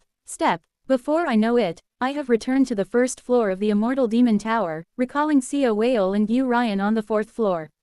Come to think of it, this building is under a restraint that even controls the consciousness of cultivators at the 4-axis stage. Of course, cultivators at the 4-axis stage aren't really restrained by the restraint but allow themselves to be restrained, for the sake of the performance, and they can break free at any time. But anyway, their consciousness is clearly restrained. Maybe this moment, with Sia Whale and Yu Ryan together, is when they're most vulnerable. Then, let's try out this newly discovered vision today. If it's possible to see fragments of memories just by looking from the outside without mixing with the heart essence, that alone will be a great gain. I'll wait for the performance to start again. The consciousness inside the building is slightly restrained now, but not as much as during a performance. I decide to wait for the right moment. Soon, the lights in the building go out again, and Yu Hua and the musicians once again come up to prepare for their performance. Everyone's consciousness is restrained once more. Ordinary cultivators, if their consciousness is restrained, are practically unable to act properly, as if their senses were restrained. But I am different. I had lived well even before I had a realm of consciousness as immortal. Let's see. Swish. I use the record of transcending cultivation and exhausting martial arts, entering the gaps in the perception of many within the darkness. Then, with the Earth Tribe's vision and my nascent soul's vision, I cut through the flow of chi itself, making my body invisible to anyone. And I also hide the flow of my life. If there is something I realized after reaching the nascent soul stage with the Earth Tribe's method, it is the enlightenment about life. Those at the 4-axis stage have gained enlightenment of life. I cut through my own flow of life, momentarily ensuring that those who have gained enlightenment of life can't detect me. Swish. Finally, cutting myself off and completely hiding in the crevice of perception, spiritual energy, and the flow of life, I begin to ascend to the 4th floor. Just in case, I even use a technique to silence my footsteps as I ascend to the 4th floor. Wang, although restrained, Sia Whale and Yu Ryan's consciousness nearly fills the entire 4th floor. Of course, considering the original size of their consciousness, this is also a significantly restrained level, but I tense up and carefully make my way through the gaps in their consciousness. Quote. I see Yu Ryan and Sia Whale not sitting and listening to the musicians but standing and arguing with each other. Single quote. Single quote. What's going on? Yu Ryan cast a soundproofing spell, and since the entire 4th floor is dark, I can't tell why they are fighting. But clearly, Yu Ryan is feeling strong jealousy, pity, obsession and love towards Sia Whale. Of course, Sia Whale seems to be flustered on the outside, but as usual, he feels no emotion on the inside. Just then, Wo Wang, inside the dark 4th floor. Yu Ryan begins to use a strange, pinkish spell. As she forms a hand seal, something metaphysical begins happening around them. Sia Whale's normally calm heart essence shows slight turmoil. Sia Whale is flustered, and the next moment, filled with grief, jealousy, and love, Yu Ryan grabs Sia Whale by the collar. She pulls his face towards hers and kisses him. Sia Whale, caught off guard by Yu Ryan's sudden kiss, is flustered but soon calms his emotions. What exactly is happening? But this is good. If Sia Whale is even slightly flustered now, maybe I can delve into his heart essence and read his memories. That's when, quote. As Yu Ryan kisses Sia Whale, something metaphysical seems to happen between them, and I, too, feel caught up in that change while observing. What is this? Wo Wang. Yu Ryan detaches her lips from Sia Whale and, after dispelling the soundproofing spell, looks this way. Who is it? Who is spying on us? It isn't so much a problem with the record of transcending cultivation and exhausting martial arts, but it seems I was caught because of observing Yu Ryan's spell as a third party. I hurriedly descend from the 4th floor, and Yu Ryan's roar echoes behind me. Who dares? Kugugugu. Her restrained consciousness shatters the constraints around her, expanding in all directions. But, just in time. Whoosh. I successfully leave her consciousness domain and reach my original place on the 1st floor of the Immortal Demon Tower before she can find me. Phew. Just as I sit down and normalize my bodily reactions, taking a sip of white red wine. Yu Ryan's consciousness sweeps through the entire Immortal Demon Tower. She used some spell on Sia Whale. And, seeing Sia Whale's flustered appearance caused by Yu Ryan's actions. It seems like it was some kind of curse that takes effect through a kiss. Did she use some kind of spell to force marriage? I can't help but feel pleased at the thought of Sia Whale being flustered. At least Senior Gyu got one over on Seo Whale. But upon further thought, before Gyu Ryan forcibly used that spell on Seo Whale, their relationship seemed to be on the verge of turning sour. Gyu Ryan appeared to be boiling with feelings of injustice, jealousy, obsession, and love. No, even now, Kugugugu, her consciousness thoroughly scans the vicinity, and I can observe the irritation, jealousy, and love carried within her entire consciousness domain. Pretending nothing is amiss, Yu Watu must have noticed Gyu Ryan's jealousy, as she momentarily falters in her performance. Of course, like a first-class musician, she quickly calms her mind and continues playing. A lot of interesting things are happening tonight. I finish my white red wine, comfortably settling into Yuwa's performance. Finally, even comes at the Immortal Demon Tower and Seo Whale's farewell party comes to an end. Now it is Seo Whale's turn to return to the Sea Dragon Palace and prepare for departure. As the Sea Dragon Palace party and Gyu Ryan are saying their goodbyes outside the Immortal Demon Tower. Seo Eun-yun, stay back for a moment. Yes. Gyu Ryan suddenly calls me to stop. Seo Whale, looking puzzled, glances back and forth between her and me. There's something I need to say to this kid for a moment, so Grand Prince Seo, please go ahead. Yes, understood. Seo Whale, appearing embarrassed, can't meet her eyes and coughs awkwardly before quickly flying away from the Immortal Demon Tower. What a spine-chilling performance. I inwardly click my tongue, comparing Seo Whale's demeanor to his heart essence. That's when. Was it you, Seo Eun-yun? Yes, the one who was spying on us.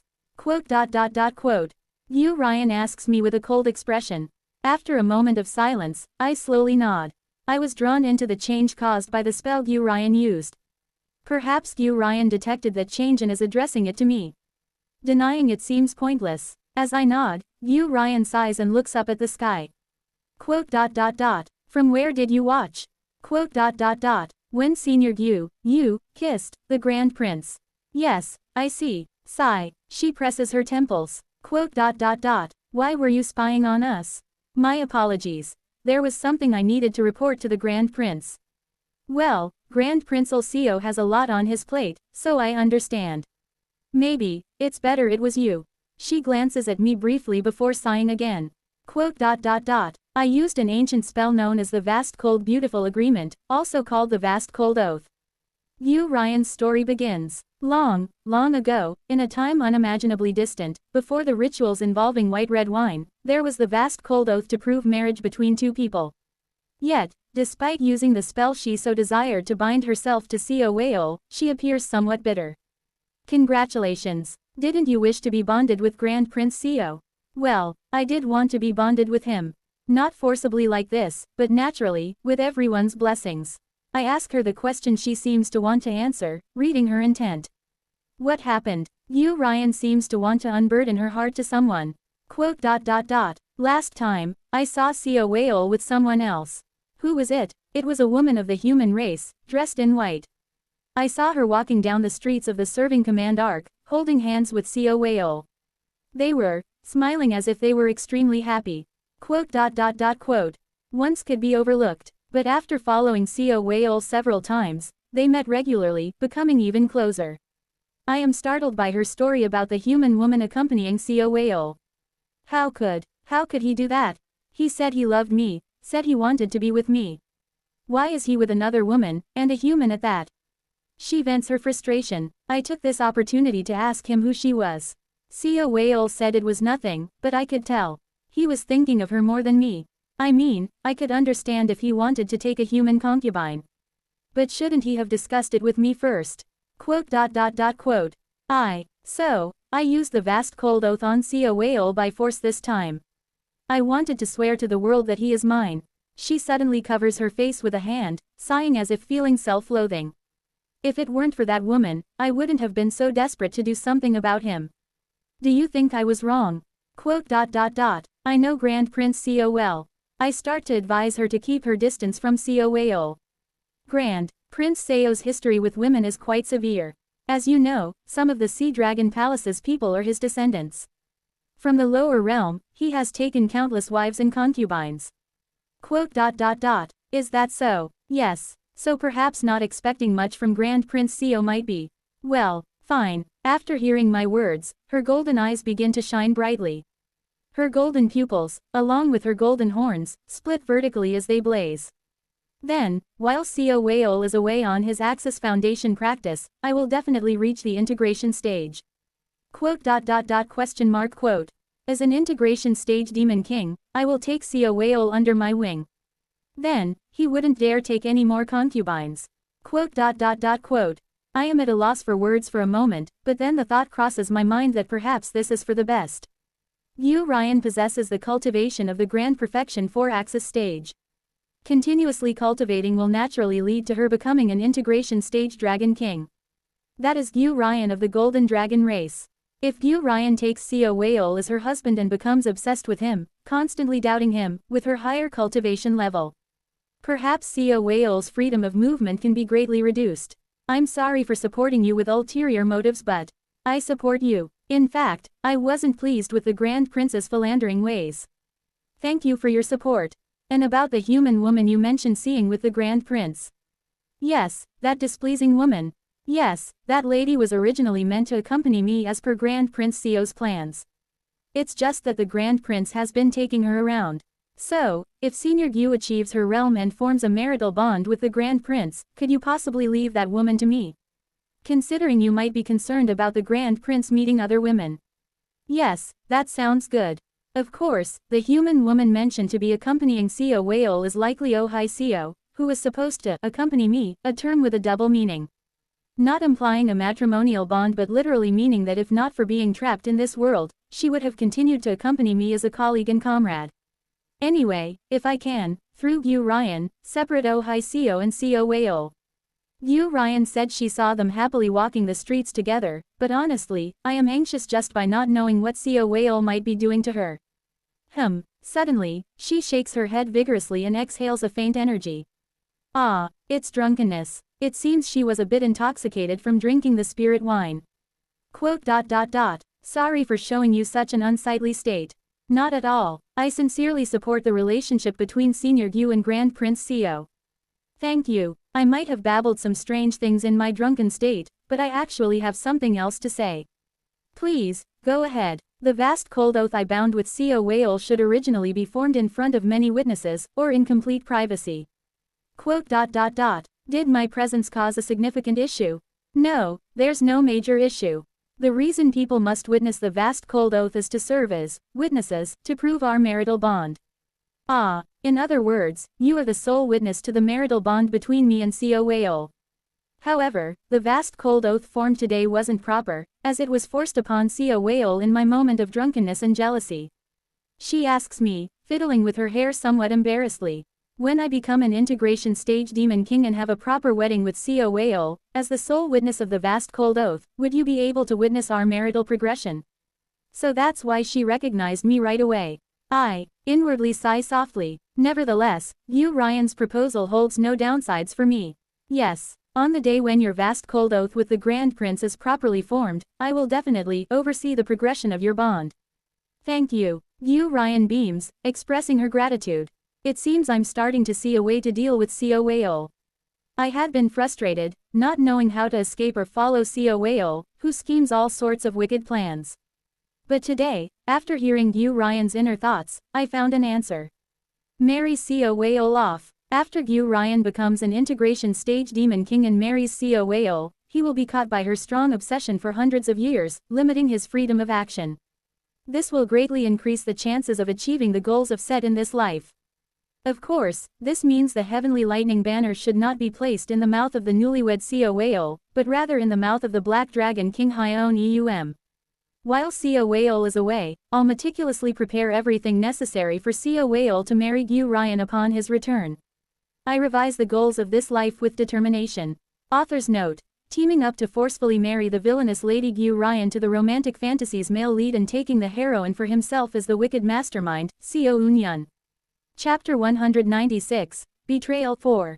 The next day, I bid farewell to CO Whale, who transforms into his true form and flies away to another realm, from in front of the Sea Dragon Palace. Then, I shall take my leave. Please, take good care of the Sea Dragon Palace in my absence. Whoosh. Immediately afterward, CO Whale rides the dark clouds and quickly flies far away. It's done. Finally, I exhale deeply and smile. Sea whale has finally left. Realizing this fact made me feel like I can finally breathe. The past 7 years have been days when it was hard to even breathe properly. Now, I've finally got some breathing space. Of course, just because I've got some breathing space doesn't mean I'm going to stupidly just breathe. Sea whale might not have left any schemes against me, but who knows what he's left behind in the Sea Dragon Palace. Not just the Sea Dragon Palace but also the Sea Dragon race and even the surrounding aquatic demon race are all subjects of concern. Everything under Sea whale's influence is not to be trusted. Upon his departure, the Grand Prince instructed to leave his true blood with Sea Unyun and bestow an official title. After Sea whale left, the elders of the Sea Dragon Palace summoned me. Now that you have received the true blood of both the Grand Prince and an immortal beast, having reached the nascent soul stage, you will be granted the title of Great Leader of Many according to tradition. This is the Grand Prince's command, and refusal is not permitted. I accept the Grand Prince's decree. Thank you, Great Leader. Following Sea whale's command, I receive an official title from the Sea Dragon Palace. And, as expected, what Sea whale left behind isn't just his blood. Since you are now of noble status, Sea Dragon Palace warriors will be assigned to guard you at all times. 10 nascent soul stage Sea Dragon warriors are assigned to monitor me around the clock. Additionally, as you have received an official title from the Grand Prince, you must fulfill the duties laid out in the decree he left behind. What duties? Primarily, it involves internal management of the Sea Dragon Palace, as well as assisting in several rituals. How should I proceed? First, we will provide you with the techniques needed for the rituals. Learn these techniques and follow their flow during the rituals. Now, instead of dealing with Sea whale's tactics, I have to learn the techniques provided by the elders of the Sea Dragon Palace. Also, the Sea Dragon Palace's sea ritual is in a month, so please quickly master the Sea Moon True Dragon transformation we provided within a month. Understood. Sea whale didn't just stop there. He imposed all sorts of social restrictions on me, making it impossible for me to step outside the Sea Dragon Palace while he is away. Heinous indeed, but amusing. I fiddle with the circuits of the Mad Lord laid out in the Sea Dragon Palace. The Mad Lord's circuitry isn't merely for creating puppets. The circuitry spread throughout the wonderfully mysterious fortress, interconnected with his wonderfully mysterious innate heart cannon. In other words, the amalgamation of all puppeteering technologies utilized throughout the wonderfully mysterious fortress is the Mad Lord's circuitry I control. With the Mad Lord's circuitry installed, this Sea Dragon Palace is no different from my own puppet. Of course, to use it as a real puppet, it will need much more modification, but for now, I'm satisfied with having control over the Sea Dragon Palace's seals, barriers, and various enchantments placed around it. The greatest utility of the Mad Lord's circuitry is its ability to forcibly convert the opponent's magic artifacts or Dharma treasures into puppets of the Mad Lord. Therefore, I freely manipulate the entire Sea Dragon Palace, now virtually a puppet, and secretly send a message to someone without the other elders of the Sea Dragon Palace knowing. A ritual in a month. Surely, there will be more than 1 or 2 constraints prepared by Sea whale for me. But whatever sems he prepared will be futile. Because, in a few days, not even a month, the Sea Dragon Palace will be in chaos. 3 days after I sent the message, I used the record of transcending cultivation and exhausting martial arts to evade the 10 guards assigned to me and arrive at a certain location in the Sea Dragon Palace. It's been a while since we last met. What do you mean a while? It's only been a few days. I welcome you all, who has entered the Sea Dragon Palace by bypassing all its seals with my help. By the way, this time of day would be the peak of activity at the Immortal Demon Tower. Is it really okay for you to come? Well, my colleagues willingly let me go when I said I was meeting you. Why would they let you go to meet me? Did they figure something out? I'm not sure. It didn't seem like they figured out we're from the Heart Tribe.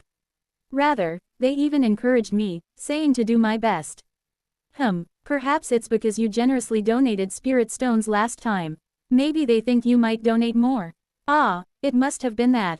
Well, those kinds of matters aren't really important. After all, my main job isn't as a musician at the Immortal Demon Tower, but as a Heart Tribe espionage agent. She says with a light smile. Then, will you lead me to Baeknyang now? Let's do that. I nod with a reluctant face. As I said, I'll control the Sea Dragon Palace's seals to help you get out. But taking Baeknyang with you is purely your responsibility. Yes, of course. I lead her, undetected by the elders of the Sea Dragon race, to a village spread with corals where Baeknyang and his white goat race are living. Baek Myung and the White Goat race reside in a village made of coral reefs next to the Sea Dragon Palace. The corals serve as pillars for the barrier, covering the entire village with a large bubble of air, and most of the White Goat race adorn themselves with expensive corals and live luxuriously. Yuhua seems startled by their opulent and peaceful appearance. What is this? Currently, Baek Myung and his White Goat race are living well, under whatever Seo Wayol has cooked up. Yuhua looks bewildered as she observes the luxurious and affluent White Goat race and the other enslaved races being exploited throughout the village. Is Baek Myung here? Yes. The most luxurious estate over there belongs to Baek Myung. I point towards a grand estate within the coral village. She then strums her zither. Wang, crimson rivers swirl around her. Soon after, she completely merges with the sunset, becoming one with the sunset herself. It's like she fuses with her own melody, similar to my treading heavens. Transformed into a river of twilight, she swiftly infiltrates Baek Myung's estate. I also follow her. What greets me and Yuhua is Baek Myung, standing in the estate clad in blue attire, wielding a whip made of dragon scales. Welcome, Miss Yuhua. And great leader. The yin and yang flow emanating from the collar around his neck naturally translates his speech into the demon language.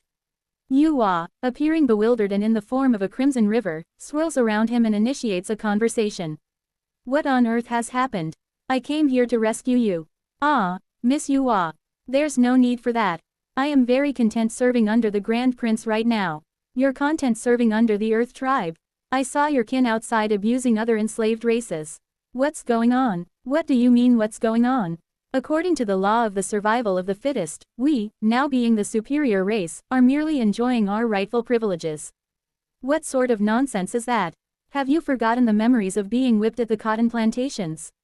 That was because we were weak then. Oh, anyway, I truly am grateful to you, Miss Yuhua. If you hadn't approached me when I was just awakening my intent and guided me, I would never have reached last quarter. Last quarter. You call it last quarter while you go against my teachings and abuse innocent enslaved races. Innocent. They are guilty. What? Yuhua, incredulously, shoots a piercing intent at Baek Myung from within the river. They are weak. Isn't that a crime in itself? What are you saying? Miss Yuhua, you are like a master to me. You led me to this stage so you should understand more than anyone. How much blood and sweat I have shed to reach here. How much effort I put in, what obsession and longing I had to become strong. Yes, you did work hard. However, then, aren't those who are weak the ones who did not work hard? Currently, those serving under our White Goat race are from races known for their laziness. We, the White Goat race, have taken up the whip with tears to reform them. Stunned by Baek Myung's twisted logic, Yuhua appears to be at a loss for words. So, before you appeared, your White Goat race was abused because they were also considered lazy. Yes, sadly, that's the truth. The law of this world is the survival of the fittest. Only that. I see. Swoosh. Yuhua reverts from the river's form, standing before Baek Myung. The upper half of her body remains undulating like the river, not fully revealed. Baek Myung squints at the sight. Yuhua speaks to him. You have been brainwashed. Someone has subjected you to severe brainwashing and suggestion. The owner of the Sea Dragon Palace, the one who kidnapped you, was at Seo Wayol. However, Baek Myung responds with an even more distorted face, retorting. Brainwashing. Don't talk nonsense. I have sworn loyalty to the Grand Prince of my own will. What? Honestly, you have never shown me your true face, even now, Miss Yuhua. That's because heaven and earth tribes can torture souls too. Read memories, and it will be troublesome if my face is revealed. Didn't I say I would reveal my face and form a proper master-disciple relationship once we reach the heartland of the Heart Tribe? Given that Yuhua was the one who led Baek Myung to reach beyond the path by contacting him when he awakened his heart essence, their relationship seems akin to that of a master and disciple. Ha! Speaking of forming a master-disciple relationship, what did you do when I was captured by the Grand Prince, Miss Yuhua? You kept saying you were harboring the Heart Tribe esteemed one's strike within your heart essence, but you never used it once, did you? If you had used the esteemed one's strike when I was captured, perhaps I could have reached the Heart Tribe territory with you, just as you said. Baek Myung's rebuke is met with silence from Yuhua. Ha, I even think it's fortunate that I didn't go with you. Unlike you, who never showed your face until the end, that person welcomed me with a smile from the start and did not hesitate to teach me the techniques for controlling intent, even though I am from a lowly race. Moreover, unlike you, who was always just talk, the great prince liberated my white goat race and even gave us a position of dominion near the Sea Dragon Palace. Even now, do you say I'm brainwashed? A moment of silence falls between them. Then Yuhua speaks. I'm sorry. Ha, now you say. But, twang, she strums her zither. Simultaneously, crimson rivers overflow in all directions. You are indeed brainwashed. With nothing left for excuses, you resort to calling me brainwashed. Not brainwashed, you say. Then let me ask you one thing. What did you see in Sia Whale's heart essence? Grand Prince's heart essence. I saw an idyllic paradise, fragrant and clean, much like the legendary Peach Blossom Land. Crack. My jaw drops at Baek Myung's response, and Yuhua, too, is momentarily speechless in disbelief. Shockingly, neither I, who have reached the realm of treading heavens, nor Yuhua can detect any intent of lying in his eyes. He truly believes that Sia Whale's heart essence is an idyllic paradise. Indeed, you have been brainwashed. To me, it seems like you, Yuhua, have been brainwashed by that heart tribe esteemed one. Well, unable to listen anymore, I interrupt Baek Myung's rant. I too have once met a remnant of the heaven-collapsing esteemed one. Though powerful, he didn't seem like someone who would go around brainwashing others. Ah, right, great leader, you were here too. Haha, you also reached the mid-stage of last quarter, right? Now that I see it was you, great leader, who brought Yuhua, the Heart Tribe spy, to the Sea Dragon Palace. Baek Myung continues, looking at me. The Grand Prince instructed to closely watch over you, great leader, in his absence, and here you are bringing Yuhua, a Heart Tribe spy, right to the Sea Dragon Palace. Are you betraying the Sea Dragon race? That's when it happens. Boom, the Crimson River surge, sweeping Baek Myung away and hurling him far into the distance of the estate. Baek Myung struggles to stand, barely keeping his eyes open as if resisting sleep, after being hit by Yuhua's sunset wave. Is it not you who is the traitor, Baek Myung? What? Yuhua's voice, filled with rage, echoes in all directions. Once, you swore to save all the enslaved races from abuse, to ensure no race like yours would ever exist again. Where is the Baek Myung who made those vows? You have betrayed yourself. Me a traitor? Don't make me laugh. You are the traitor, Yuhua. You always acted so high and mighty, claiming to possess the esteemed one's strike, yet when it came down to it, you did nothing. And left me to fend for myself. Enough, there's no need for long speeches.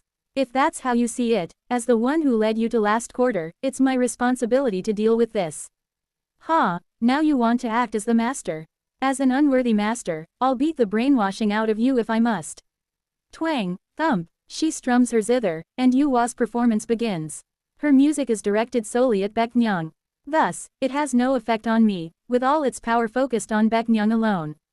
Normally, Baek Myung should have succumbed to sleep and wandered into a world of dreams in an instant.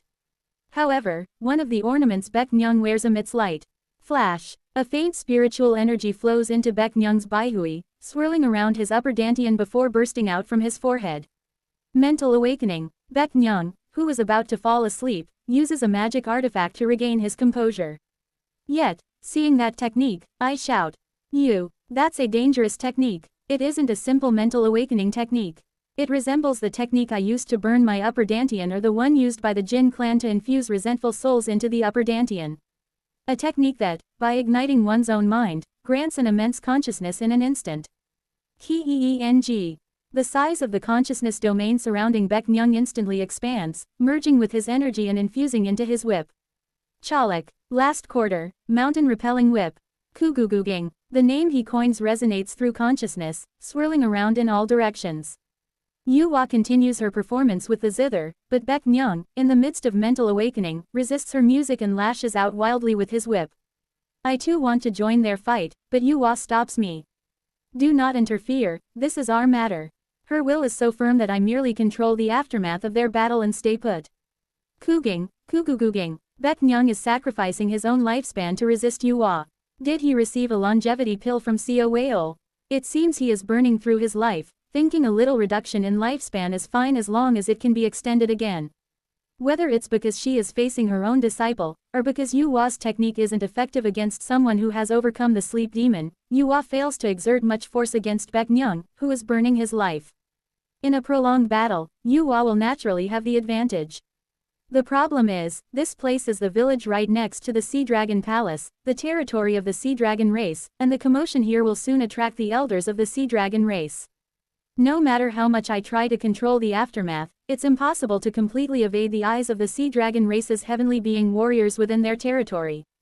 Well, that works out. Since the commotion has already started, I plan to blow up the Sea Dragon Palace entirely, draw their attention, secure some time for the two, and use that as an excuse to escape the various restrictions placed by the Sea Dragon Palace. Just then, are you planning to help us? Yu Hua's mental message reaches me. There's no need for help. As I've said, this is a matter between me and my disciple. But soon, the heavenly being elders of the Sea Dragon race will come here. This is a matter between my disciple and I. No intervention from anyone else is needed. Realistically speaking. Moreover, I am a spy of the Heart Tribe. My primary mission is to recruit awakening Heart Tribe members in the Heaven and Earth Tribes territories and bring them to the Heart Tribe's territory. You are also a target of that mission. She continues. But you, being of both the Heaven and Earth Tribes, might not be interested in the studies of the Heart Tribe.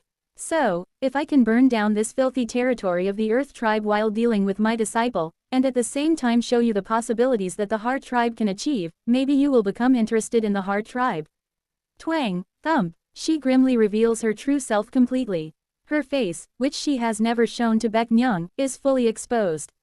I advise you to escape to the outskirts of the Sea Dragon race's lake.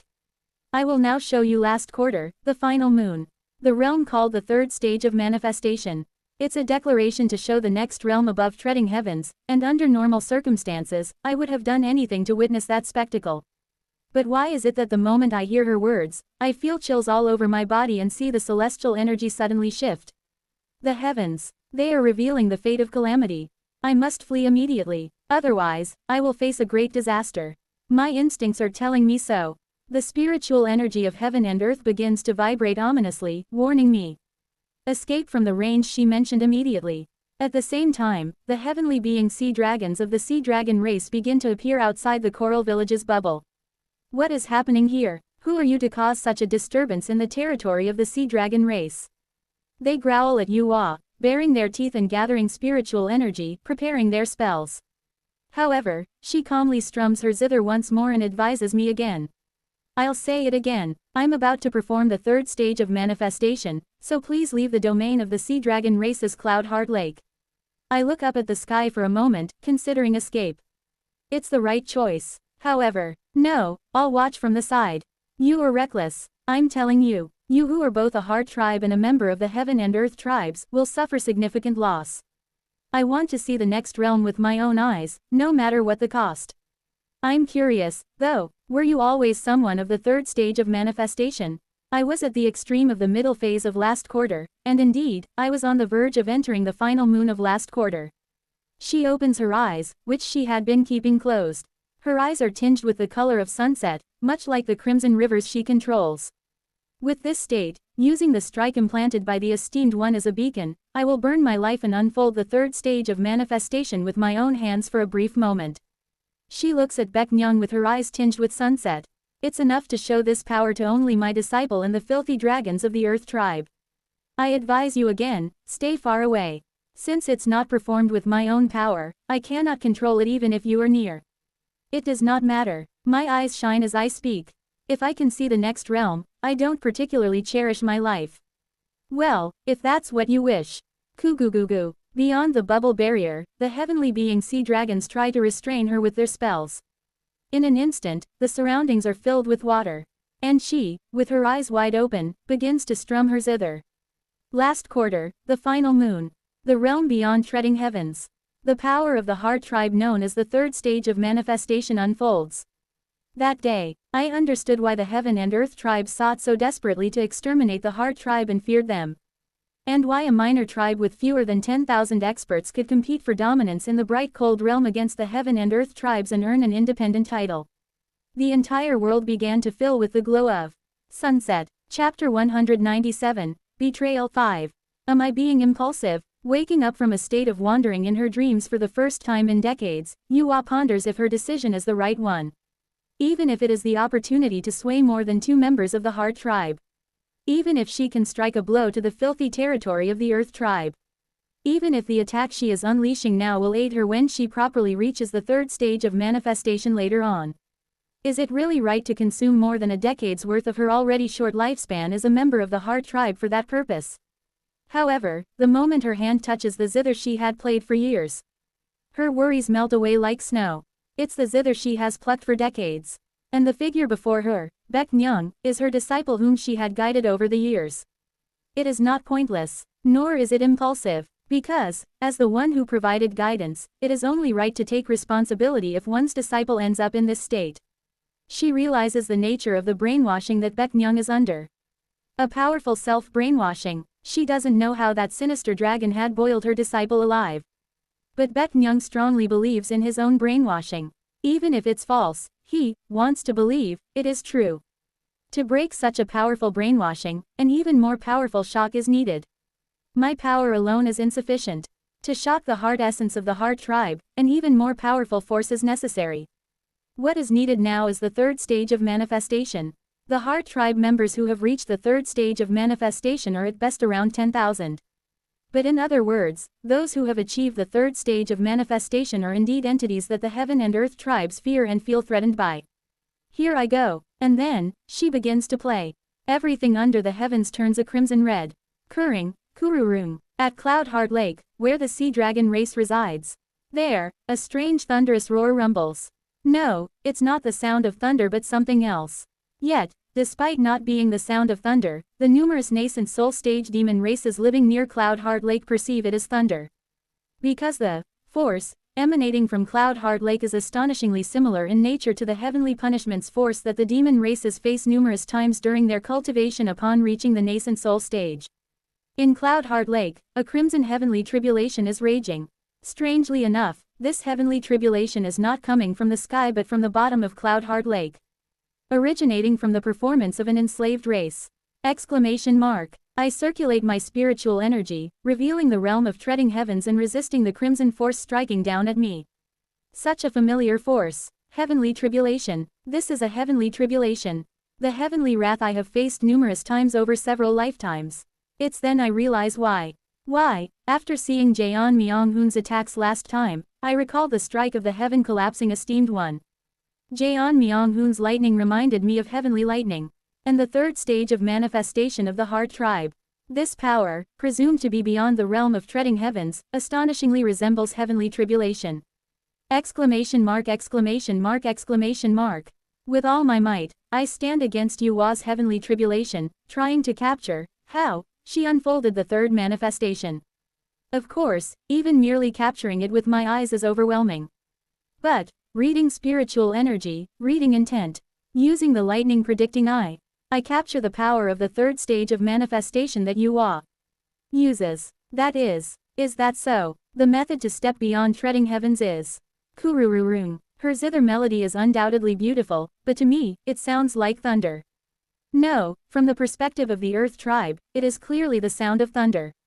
However, to me, who possesses both the vision of intent and of the Earth Tribe, it appears as nothing but beautiful art. Beautiful, such perfection that spontaneously evokes admiration.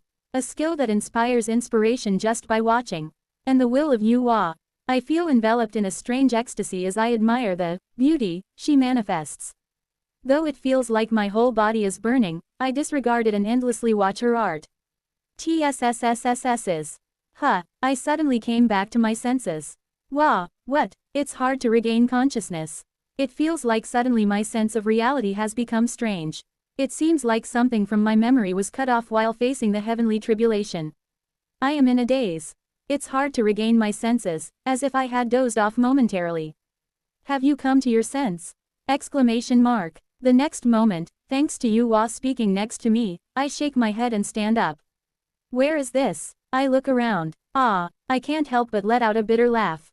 The coral village has disappeared. No, not just the coral village, but the Sea Dragon Palace as well has turned to dust, becoming merely what was once the Sea Dragon Palace. All around, Sea Dragon race elders and warriors are collapsed and unconscious. The same is true for the White Goat race from the coral village. And there, Baek Myung is kneeling. Everyone at Cloud Heart Lake, except for her and me, is asleep.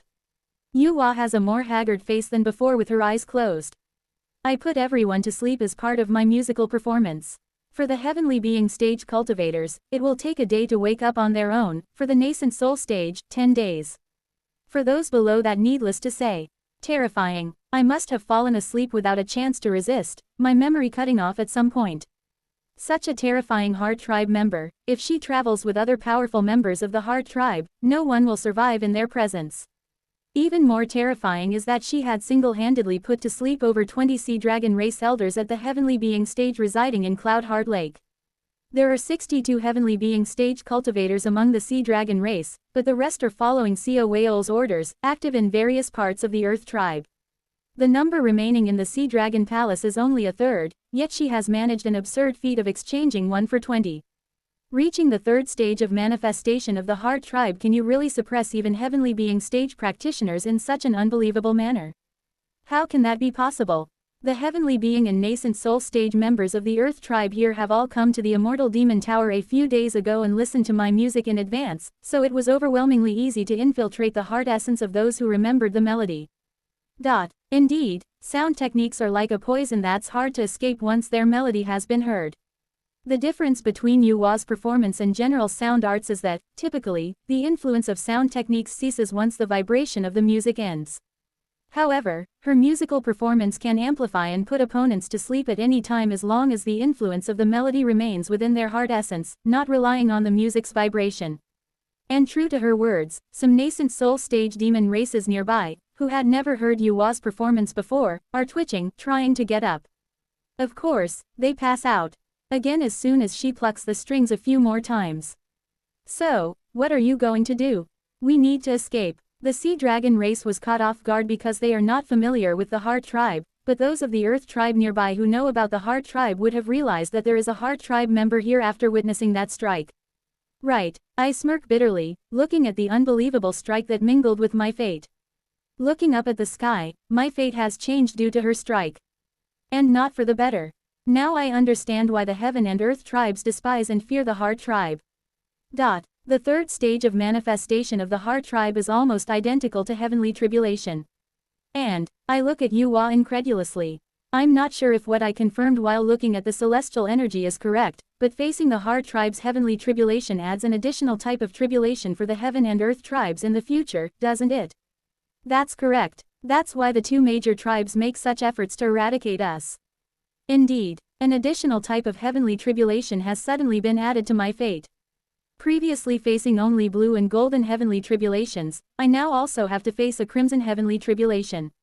According to the seniors of the Heart Tribe, a strike from a third stage manifestation Heart Tribe member is almost identical in nature to Heavenly Tribulation, causing the heavens to be confused. Her explanation continues. Since a strike from the third stage of manifestation is also almost identical to Heavenly Tribulation, the heavens do not react if the person who receives the strike overcomes it successfully. However, if they fail to overcome the strike, the heavens perceive it as failing to overcome a Heavenly Tribulation and, upon their next ascension, send down a tribulation of the same nature as the strike from the Heart Tribe, but only once. Fortunately, the number of Heavenly Tribulations I have to face hasn't increased forever. But even if it is limited to once, the thought of having to face an additional type of Heavenly Tribulation is terrifying and horrifying. Fighting against a third stage manifestation Heart Tribe member means the types of Heavenly Tribulations one has to face increase by one, limited by once. It's truly a dreadful affair, fitting the reason why the Heaven and Earth Tribes would want to eradicate the Heart Tribe by any means possible. That's why I was trying to warn you, because you also belong to the Heaven and Earth Tribes. Well, it doesn't matter. I chuckle and shake my head. Having one more type of Heavenly Tribulation to face is dizzying, but I am satisfied having glimpsed the next realm. Anyway, do you have a plan on how to escape? If I use my original power of the second stage of manifestation to fuse my body with my melody and escape? That's reckless. Since you showed me a realm beyond, let me return the favor. I concentrate my consciousness and then execute the record of transcending cultivation and exhausting martial arts in front of her, cutting off her perception. Flash. The moment I disappear from her view and reappear in front of her, she gasps in realization of the significance of the record of transcending cultivation and exhausting martial arts. What is that? This is the record of transcending cultivation and exhausting martial arts. You might be able to use it as well. Shocked by the record of transcending cultivation and exhausting martial arts, her hands visibly tremble as she holds the zither. Did you create this technique? No, I also learned it. Who created this technique? My master, who led me to this realm. Please, could you introduce me to them? They reside in the lower realm. The lower realm. At those words, she wears a meaningful expression. I should report this to the esteemed one later. If we can invite such a person, our heart tribe can take a step further. That might be true. I can't help but think that Kim Young-hoon might indeed transform the heart tribe into an even more unbelievably powerful force, on par with the heaven and earth tribes. After repeating and trying out the method of the record of transcending cultivation and exhausting martial arts a few times, Yuhua incorporates it into her performance, instantly transforming it into her own style. Having the talent to awaken as a member of the heart tribe, it seems incorporating it isn't too difficult for her. TSSTSTSST. Having hidden herself in the form of her melody between perceptions, she bids me farewell and rises, taking the form of a river. I see Baekmyung's body being carried up along with the river. Are you only taking your disciple? I've forcibly undone the brainwashing. Unless that dragon does it again, no further brainwashing should occur. If, despite all this, Baekmyung chooses to stay, I will respect his will and send him back. However, if Baekmyung wishes to take the remaining members of the White Goat race with him, then he will return to the Sea Dragon Palace with me, and we will take all the remaining members to the Heart Tribe territory. I see, understood. After bidding farewell to her as she disappears using the record of transcending cultivation and exhausting martial arts. Like the other dragons, I lay down and close my eyes. Kugugugu. From afar, outside Cloud Heart Lake, a tremendous surge of heaven and earth spiritual energy is approaching. It's obviously the Earth Tribe's 4-axis stage cultivators flying over, having seen Yuhua's 3rd stage of manifestation and convinced that the Heart Tribe has invaded. With my eyes closed, pretending to be unconscious like the other heavenly being stage elders, I sink my consciousness to the very bottom using the wonderfully mysterious innate heart cannon. Kugugugugu. The water of Cloud Heart Lake is entirely sucked upwards, and the cold air hits my skin. The vast consciousness of the 4-axis stage cultivator sweeps across Cloud Heart Lake, thoroughly searching everywhere. Where are you, you damned Heart Tribe scum?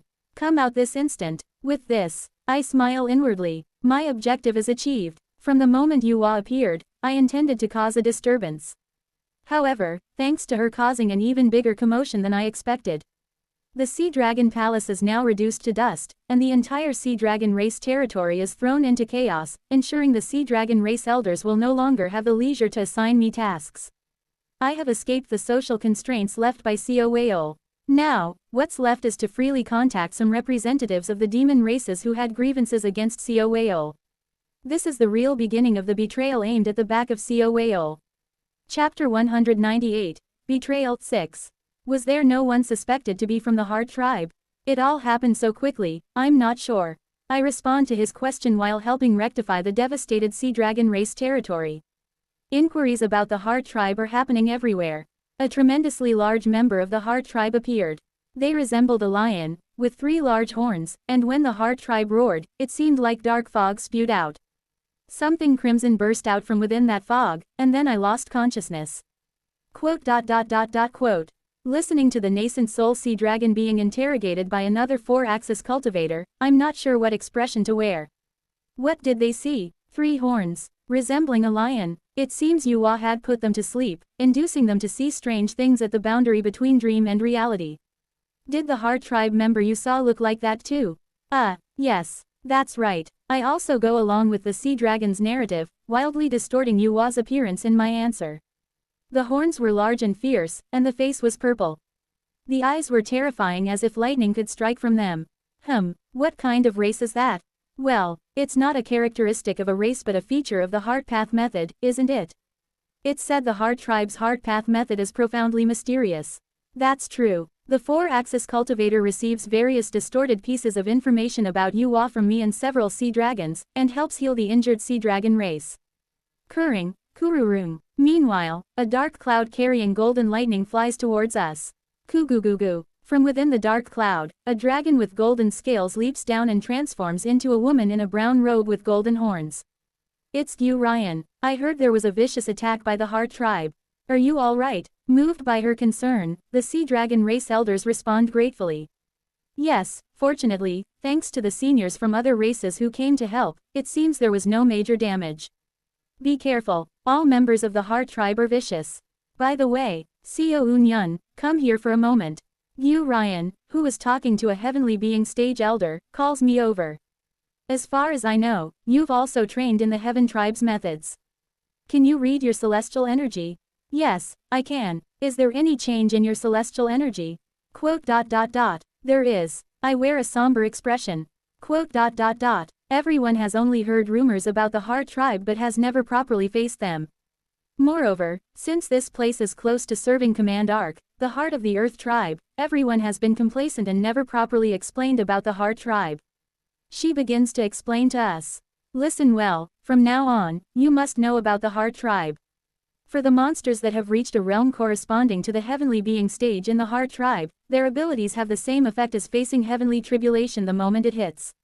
Really? Yu Ryan's explanation about the Heart tribe continues, and after a while, the Sea Dragon race elders wear shocked expressions. The Heart tribe, beings they only heard rumors about and never properly encountered. Located near serving Command Arc, the core of the True Dragon Alliance, Cloud Heart Lake has been a place where the Sea Dragon race lived without significant external threats until now. The traits of the Heart tribe as described by Yu Ryan seem shockingly new to them, as they all look to the sky with bewildered expressions. And soon after, a look of disgust and fear towards the Heart tribe is evident in their eyes. So, when we rise in cultivation, we now have to face two types of heavenly tribulations. In addition to the original heavenly tribulation, an absurd one has appeared because of that Heart tribe. Yes. Ha. Ha ha ha ha. Those who are confident in their strength and consider typical heavenly tribulations manageable just go along with it. However, those weaker ones who barely overcame their heavenly tribulations are outraged. Especially since from the nascent soul stage onwards, with each advancement through the early, middle, late, and reaching grand perfection, they face a heavenly tribulation each time. In short, they, now at the heavenly being stage, must face heavenly tribulations at each step of their cultivation advancement. Thus, the Sea Dragon race. Elders close to their next breakthrough are furiously outraged. They don't hesitate to hurl all kinds of curses at the Heart tribe, forgetting they are in front of Yu Ryan and the Earth tribe's 4-axis cultivators. Calm down. Those who suffered damage from the Heart tribe this time will be allowed to use the True Dragon Alliance's serving Command Arc for future breakthroughs. I, Yu Ryan, the Arc-controlling envoy of the True Dragon Alliance, promise this in my name. At her proposal, the enraged dragon's eyes return to reason. There is surely a place in the lower levels of the serving Command Arc that helps when breaking through heavenly tribulation. Yu Ryan is an elder of the True Dragon Alliance and holds the position of Arc-controlling envoy.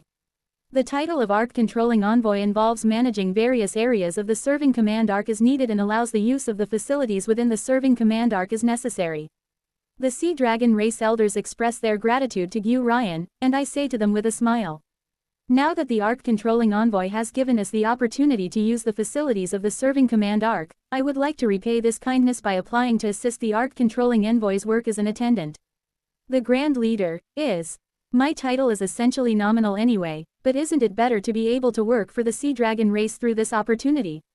Or do the elders have a problem with me, who is the liaison between the Arc-controlling envoy and the Grand Prince, entering as an attendant to serve the Arc-controlling envoy to repay this kindness?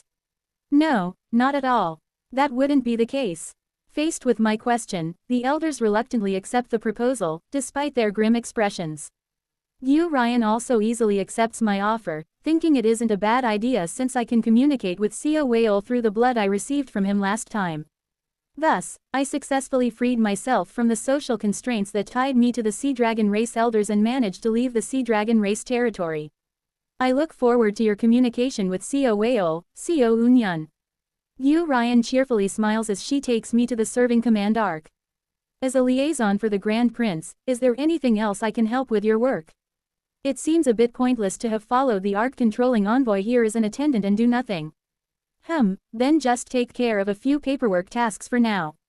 For starters, I followed her, checking her work as we descended to the lower levels of the serving Command Arc. Ha, I swallow hard as I look at the familiar darkness before me. Haha, are you nervous? Indeed, I am. I look at the pitch-black darkness of the lowest level, the emptiness floor of serving Command Arc, with a tense expression. Yu Ryan, as the Ark controlling envoy, primarily manages the emptiness floor, the lowest level of the serving command Ark. She also mentioned she serves as the immortal beast blood fusion's host and performs duties during such events. My main job is to manage the spatial rifts in the lowest level of serving command Ark. She continues to explain while pulling out a few documents from her storage scroll for me. The serving command Ark was originally an immortal treasure for traveling beyond worlds, and the lowest level is full of power for transcending worlds. Power for transcending worlds. Of course, it's now sealed and not very meaningful, but such powers occasionally cause spatial rifts in the lowest level. Those spatial rifts often lead to the lower realms. The lower realms? Yes. If not careful, those who come to the lowest level of serving command Ark can accidentally fly off randomly to the astral realm or decaying corpse realm due to a mistake, so I manage the spatial rifts. Was everything alright during the immortal beast blood fusion? Of course. I was monitoring the entire space with eagle eyes during the immortal beast blood fusion, so there was no threat of spatial rifts. Quote. I remember meeting him during the immortal beast blood fusion. Given her words that the lowest level of the serving command Ark is prone to connecting to other worlds, it seems I was drawn into some interdimensional space by him and faced him there. By the way, if there are spatial rifts connected to the lower realms, couldn't they be used to create a void spirit pond and be used as a flying immortal platform? I ask her after hearing the explanation about the lowest level of the serving command Ark. Flying immortal platforms can't be created from such spatial rifts. A stable entrance to space-time needs to be formed. If a flying immortal platform is made from a spatial rift, it will close too easily. In the long history of the bright cold realm, only the story of the lightning immortal from 120,000 years ago has been known to maintain a flying immortal platform created from a spatial rift. Quote. Feeling like I know who the lightning immortal was, I nod. Then, do you usually stay here, Senior Yu? Why would I willingly stay in such a gloomy place for long? Wang. She extends her hand towards me. On the back of her hand shines the character for serve. This is the Mark I received as the Ark controlling envoy managing the lowest level of the serving command Ark. With this mark, I can teleport to the lowest level of the serving command Ark at any time. If a signal of a spatial rift appearing in the lowest level appears, I just need to quickly go there and close the rift. In fact, aside from during the immortal beast blood fusion, the lowest level is where the Ark controlling envoy has the least to do. I see. Your task will be to record the actions I've taken to close any spatial rifts that may occur in the documents I've given you and submit them to the Elders, Council of the True Dragon Alliance. It's not difficult but a bit tedious. In fact, since there's hardly ever a need to close spatial rifts, your main role will be as a liaison between the Grand Prince and I. I will do my best. Thank you, I'm counting on you. Yu Ryan then writes a letter to Seo Weol on the spot and reads it to me. Using the bloodline connection I have with Seo Weol, I transmit her letter to him through my blood. After a while, I receive a reply from Seo Weol and relay it to Yu Ryan. Thus, for some time, I became a human postal service, delivering love letters between Seo Weol and Yu Ryan. After learning about the duties of an attendant to the Ark controlling envoy, under the guise of repaying Yu Ryan's kindness, I became her attendant and dedicated myself to preparing for the wedding between Yu Ryan and Seo Weol. The duties of her attendant didn't require much work, so I had plenty of time to help with Yu Ryan and Seo Weol's wedding.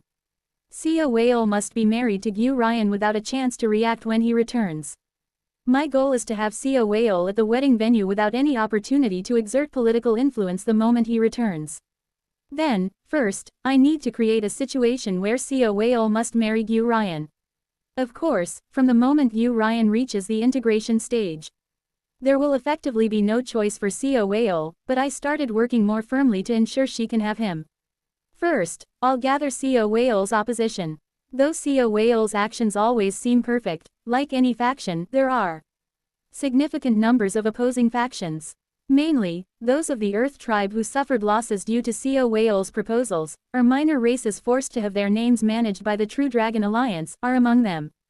Of course, Seo Weol always cleverly redirects the dissatisfaction towards others, so there are almost no direct adversaries among those minor races and Earth tribe members who suffered losses. At best, a handful. Then, I'll gather that handful. After settling in the serving command Ark, I secretly contacted Seo Weol's opposition, uniting them. Over several days, I spread bad information and rumors about Seo Weol among them, manipulating them to spread slander within their forces. After all, Seo Whale will be away for a few decades to a century, so they can say whatever they want without him being able to refute. However, not being able to refute directly doesn't mean there aren't plenty who would defend him. The Black Dragon race, for some reason, seems to share a fate with Seo Whale, and other dragon races also maintain quite good relations with Seo Whale, with Gyu Ryan at the forefront. Moreover, the other 13 major races also maintain friendships with Seo Whale, so if minor races try to slander Seo Whale, they will definitely defend him. I'll take advantage of that gap. I will rally the so-called opposition, the minor force, and increase their size. Through them, I'll continuously highlight the limits of Seo Whale's social status. Seo Whale's official status is that of a Grand Prince, but he is actually the leader of the Sea Dragon race, a collateral branch of the Black Dragon race. Therefore, assigning a major role in the True Dragon Alliance, led by the noble immortal beast bloodlines of 13 major races, to Seo Whale, who is not of noble birth, is not entirely suitable. However, Seo Whale managed to dominate the Elders' Council of the True Dragon Alliance with his unique charm and charisma. Strictly speaking, the status of the head of the Sea Dragon race, a collateral branch of the Black Dragon race, frankly does not match the dignity of the Elders' Council governed by the noble immortal beast bloodline races. Moreover, being of lower realm origin, Seo Whale's birth itself is not particularly noble. Then, the Elders' Council of the 13 races of the True Dragon Alliance will take measures to elevate Seo Whale's status in defense of him. There is honestly no puppet as good as Seo Whale for the Elders' Council of the 13 races, so Seo Whale is naturally to be valued. Seo Whale would have surely manipulated things to ensure his continued importance before leaving. Then, at that time, I will advocate for Seo Whale's marriage. The partner, of course, is Gyu Ryan. Gyu Ryan is a partner who can fill the gaps in Seo Whale's lacking status, and her becoming the Demon Queen will actually serve as a perfect shield for Seo Whale. Of course, at the same time, it will be a tremendous prison for Seo Whale. Moreover, Gyu Ryan's title is Arc-Controlling Envoy. As she belongs not to the Golden Dragon race but is a serving Arc-Controlling Envoy of the True Dragon Alliance, the 13 major races also have less to worry about Seo Whale becoming a biased puppet. The title of Arc-Controlling Envoy is something she will carry even after reaching the integration stage, and rather, her dominion within the serving command arc will expand if she becomes the Demon Queen. The more territories she manages within the serving command arc, the farther she will be from the power struggles of the True Dragon Alliance, so neither I nor the Elder Council of the True Dragon Alliance will have to worry. In this way, after becoming an integration stage demon Queen, Seo Whale will have to marry Gyu Ryan regardless of the outcome, according to Gyu Ryan's will. While assisting with Gyu Ryan's duties, I spread malicious rumors about Seo Whale through the opposition that dislikes him, helping them spread their resentment within their forces. By gradually tightening the net around Seo Whale, he will eventually be caught. It won't be long now, Seo Whale. Look forward to it. Thus, laying the groundwork for Seo Whale's marriage, 3 more years pass. Entering the 10th year of my return. You found a weakness of Seo Whale? Yes, Cultivator Seo. I asked Qian Ryang, the leader of the opposition faction against Seo Whale, who has come to see me. It's been 3 years. 3 years since uniting the opposition and gradually advancing the marriage plan for Seo Whale. During that time, Qian Ryang, the leader of the opposition, claims to have found Seo Whale weakness and came to me. Qian Ryang is a canine demon beast, who, feeling hot in the room, sticks out his tongue to cool down as he continues his explanation. Phew, don't be shocked and just listen. A nascent soul elder of my celestial dog race brought up a fact that can be a weakness of Seo Whale. A fact that can be a weakness. But conversely, it might not turn out to be a weakness. What fact is it? Is the source of this information reliable? Absolutely reliable. We've even secured a witness. Qian Ryang leans in close to whisper secretly. Seo Whale has connections to the Blood Yin realm. Whether this fact is proven true or not, it can significantly damage him. Qian Ryang says while chuckling bitterly. Blood Yin realm. Indeed, it wouldn't be strange if Seo Whale has connections to the Blood Yin realm. Is this witness reliable? If you bring forward uncertain information trying to shake Seo Whale, you might be the one to face a counterattack. As I express my concerns, Qian Ryang grins and claps his hands. Clap clap. Following his clapping, a middle-aged figure enters the room where he and I are talking. The figure is a plump humanoid demon beast with protruding tusks. With red hair and wearing a garment that bears his belly, he greets Qian Ryang and I. Qian Ryang introduces him. This one is Hong Guk. Despite how he looks, he fought against the heavenly fiends of the Blood Yin realm when they invaded the Earth tribe territory 700 years ago. He was recognized for his achievements and even worked in the territory of Arc-controlling envoy Gu Ryan. Ah, that's when I realize who he is. He was the nascent soul stage boar demon that Baek Myung beat up last time in Gu Ryan's territory. Chapter 199, Betrayal 7. Ah, it's been a while, senior. We met briefly before, didn't we? It seems Hong Guk recognizes me as well. So, that's why Hong Guk didn't tell Gu Ryan about Seo Weol taking Baek Myung away. At first, I thought I saw it wrong. But upon further reflection, the projection technique used by the Grand Prince at that time appeared to be very similar, almost identical, to that used by the heavenly fiends of the Blood Yin realm.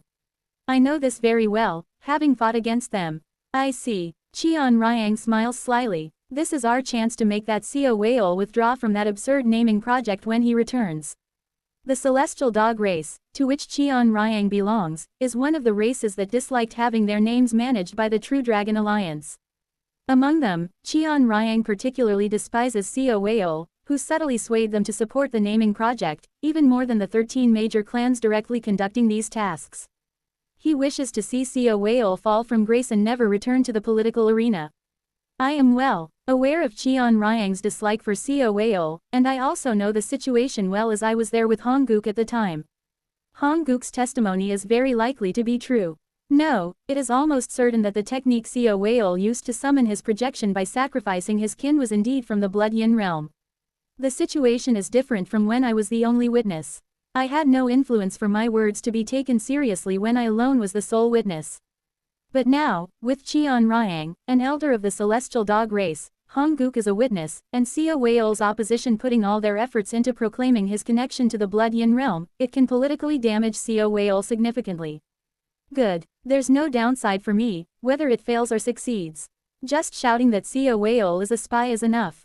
If it fails, the mere fact that Seo Weol is tormented by such slander due to his status as a lower realm descendant of the Black Dragon clan's side branch, the Sea Dragon race, gives me a pretext to push for his marriage. If it succeeds, pushing him as a spy of the Blood Yin realm can erase his influence within the Earth tribe. Given Seo Weol's stature, even if he's proclaimed a spy from the Blood Yin realm, they'd likely make him swear never to contact the Blood Yin realm again and then place him under house arrest. After all, a 4-axis stage is a valuable asset. Either way, it's the outcome I desire. Good. However, as much as you dislike Seo Weol, a single witness's testimony won't have much influence. So, do you have any evidence? Cultivator Hong. At my question, Hong Guk nods solemnly.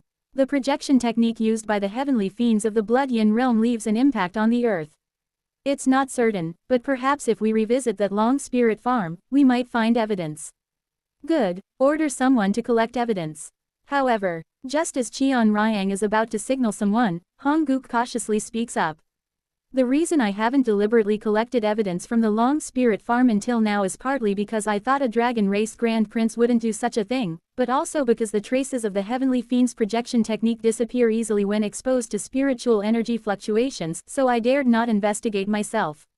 In other words, bringing evidence will be difficult. We need to go and verify it ourselves, is that what you're saying? At Qian Ryang's words, Hong Guk nods. This makes me feel a bit troubled, whereas Qian Ryang seems thrilled, sticking out his tongue and panting. Excellent, then let's gather all members of the opposition and head to that farm. If we all verify it, that should suffice. However, as he energetically shouts this, I sigh softly. That seems problematic. Have you forgotten? The Long Spirit Farm Hong Guk mentioned as a territory bestowed by the True Dragon Alliance to the Arc-controlling envoy Gu Ryan. Taking a bit of soil as evidence might be fine, but for all members of the opposition, both nascent soul and heavenly being stage cultivators, to swarm there for evidence. What do you think the Arc-controlling envoy would say to that? Especially when you know the relationship between the Arc-controlling envoy and Seo Weol. I see. I was short-sighted. Let's make time later, just the two of us, to quietly verify the evidence. It would obviously be problematic if everyone from the opposition faction were to go, but it should be fine for just Qian Ryang and I to go and check. Thus, we decided to find a suitable time when Gu Ryan would be occupied with her duties as Arc-controlling envoy to search for evidence on the farm. And a month has passed since I told Qian Ryang to go with me to find evidence of Xiao Wei's involvement with the Blood Yin realm. From today for the next 7 nights, Senior Gu will be organizing spatial rifts at the lowest floor of the Serving Command Arc. Tomorrow, she will be immersed in repairing spatial rifts, so it will be the perfect time for Qian Ryang and me to visit her farm. Just then, as I am contemplating, twang, a familiar sound of a zither echoes from behind me. I turn around, startled yet smiling. It's been a while, Yuhua. Have you been well? Suddenly appearing behind me is Yuhua, the half-human half-spider from the Heart tribe.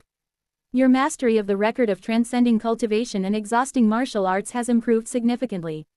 The foundation was so preposterously intricate and detailed that it was easy to learn. Your talent must have played a part. So, what brings you here? It's about my disciple. A bitter expression crosses Yua's face. I've undone all the brainwashing that the sea dragon had placed on my disciple. I also succeeded in dispersing the self-hypnosis that arose due to the sea dragon's guidance. However, my disciple says that the sea dragon promised him many things. She continues her explanation. Great living conditions for the white goat race, rights as the ruling class, his treatment, the treatment of his mountain-repelling whip, and numerous rights that Baeknyang was promised would be granted to not just him but the entire white goat tribe. That's why he was self-hypnotized into thinking the sea dragon was a great being.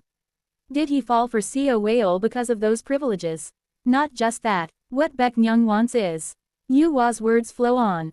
Do you know of Honguk, the boar demon beast? I'm aware. Somehow, I've been hearing that boar's name quite a lot lately. Honguk, during his time as the overseer of the Long Spirit Farm, had ordered Baeknyang to whip his own elderly parents. Quote, eventually, Baeknyang's parents passed away by his own hands, following Honguk's orders. Xiao Wei'ol promised Baeknyang that he would allow him to kill Honguk in the most brutal way possible. She continues. Baeknyang said that if I, in place of Xiao Wei'ol, can tear Honguk apart, he will completely let go of his feelings for Xiao Wei'ol. So you've come because of Honguk? Yes, seeking my help for revenge. Indeed. Then, I gaze into the void, focusing on the faint flow of consciousness streaming through the air. Why didn't you tell me directly with your own mouth? Startled by my words, Yuhua flinches, and soon after, Baeknyang emerges from the void. It seems your understanding of the record of transcending cultivation and exhausting martial arts is much inferior to your master's. Even someone at the nascent soul stage would have noticed. Baeknyang is silent for a moment, then looks at Yuhua, then back at me. I intended to tell you myself. But my master prevented me. I look at Yuhua and ask. So you didn't trust me? I do trust you, but the situation is concerning. She gives a bitter smile. I know you've been in contact with Xiao Wei'ol's opposition faction, and they need Honguk. That's correct. So, thinking you might turn against us since you also need Honguk, I had prepared my disciple for an escape if necessary. It seems that was unnecessary. Just with the time you and I have spent learning the record of transcending cultivation and exhausting martial arts, there's a difference. Naturally, teaching that guy the record would obviously make him full of holes in my eyes. My oversight. I look at the master-disciple pair and ponder. Over what to do about Honguk. I acknowledge the grudge between Honguk and Baeknyang. However, we need him now. Baeknyang clenches his fists in frustration. However, after going to the farm to secure evidence of Xiao Wei'ol's involvement with the Blood Yin realm and submitting it to the True Dragon Alliance Elder Council, Honguk's usefulness will end. I'll arrange for Baeknyang to meet Honguk alone afterwards. My suggestion brightens Yuhua's face. Baeknyang's intent also calms down. Thank you. Yuhua and Baeknyang thanks me in turn. Yuhua asks in a bright voice. So, Honguk's usefulness ends tomorrow, you say? No, not tomorrow. Tomorrow, Qian Ryang and I will go to the farm to look for the connection between Xiao Wei'ol and the Blood Yin realm, and once that's confirmed, we will submit it to the True Dragon Alliance Elder Council. Yes. That's when Yuhua interrupts me with a puzzled voice. Right now, a heavenly being stage demon beast named Qian Ryang, leading all members of the opposition faction, is flying towards Gu Ryan's farm with Honguk at the forefront. Aren't they trying to secure Xiao Wei'ol's weakness? Quote! Startled, I quickly stand up and inject spiritual power into the communication artifact connected to Qian Ryang. Wo Wang, but the artifact vibrates for a moment before the communication is dispersed by the other side. Damn it, I told them to be careful. Today is the day Gu Ryan enters the lowest level of Serving Command Arc. Given her nature, once she starts her duties as the ARC-controlling envoy, she tends to get absorbed in her work and forgets about everything else after a day. However, a day hasn't passed yet, and if something happens in her territory, she could come out of the serving command ARC to check. These idiots, I'm sorry I can't entertain you as guests, but I have to go to Gu Ryan's farm for a bit. I leave the office of the ARC-controlling envoy's assistant in the serving command ARC and soar into the sky. Yu Hua and Baek Myung also rise beside me. Swoosh! Yu Hua transforms into a crimson river, engulfing Baek Myung, and soars into the air, camouflaging their presence with the record of transcending cultivation and exhausting martial arts. Let us accompany you. Since we're asking for your help, if there's anything we can do in this matter, we'll assist. Well, do as you please. Let's talk while we're on the way. Whoosh! I rapidly rise, utilizing flying escape technique, the gliding technique of the demon race, and all sorts of methods to traverse the void. Whoosh! Before long, it's night. In the middle of the night, Gu Ryan's territory and the Long Spirit cotton farm began to come into view beyond the mountain range. TSSSSSs. The cotton of the Long Spirit wood flower is shining white even under the moonlight, as if ablaze. And far off, at a corner of the cotton farm, a tremendously chaotic scene is unfolding. Goo. Quote exclamation mark quote. I am shocked by the scene. The place where Seo Wayol had previously conducted the projection technique through the bodies of Sea Dragon race warriors. The ground there, along with the dragon vein running through it, is being pulled up. A part of the Long Spirit cotton farm is being extracted in its entirety. An area of about 2 to 3 li of the cotton field is being lifted into the sky, and around it, demon races of nascent soul and heavenly being stages are circulating heaven and earth spiritual energy, lifting the cotton field. What madness is this? I scream at Cheon Ryang, who is at the center of it all, my face pale with anger. Didn't I say Senior Gu enters today? I told you that we should come and investigate tomorrow. Not only did you come without me, but you also brought all these nascent soul stage and above demon cultivators.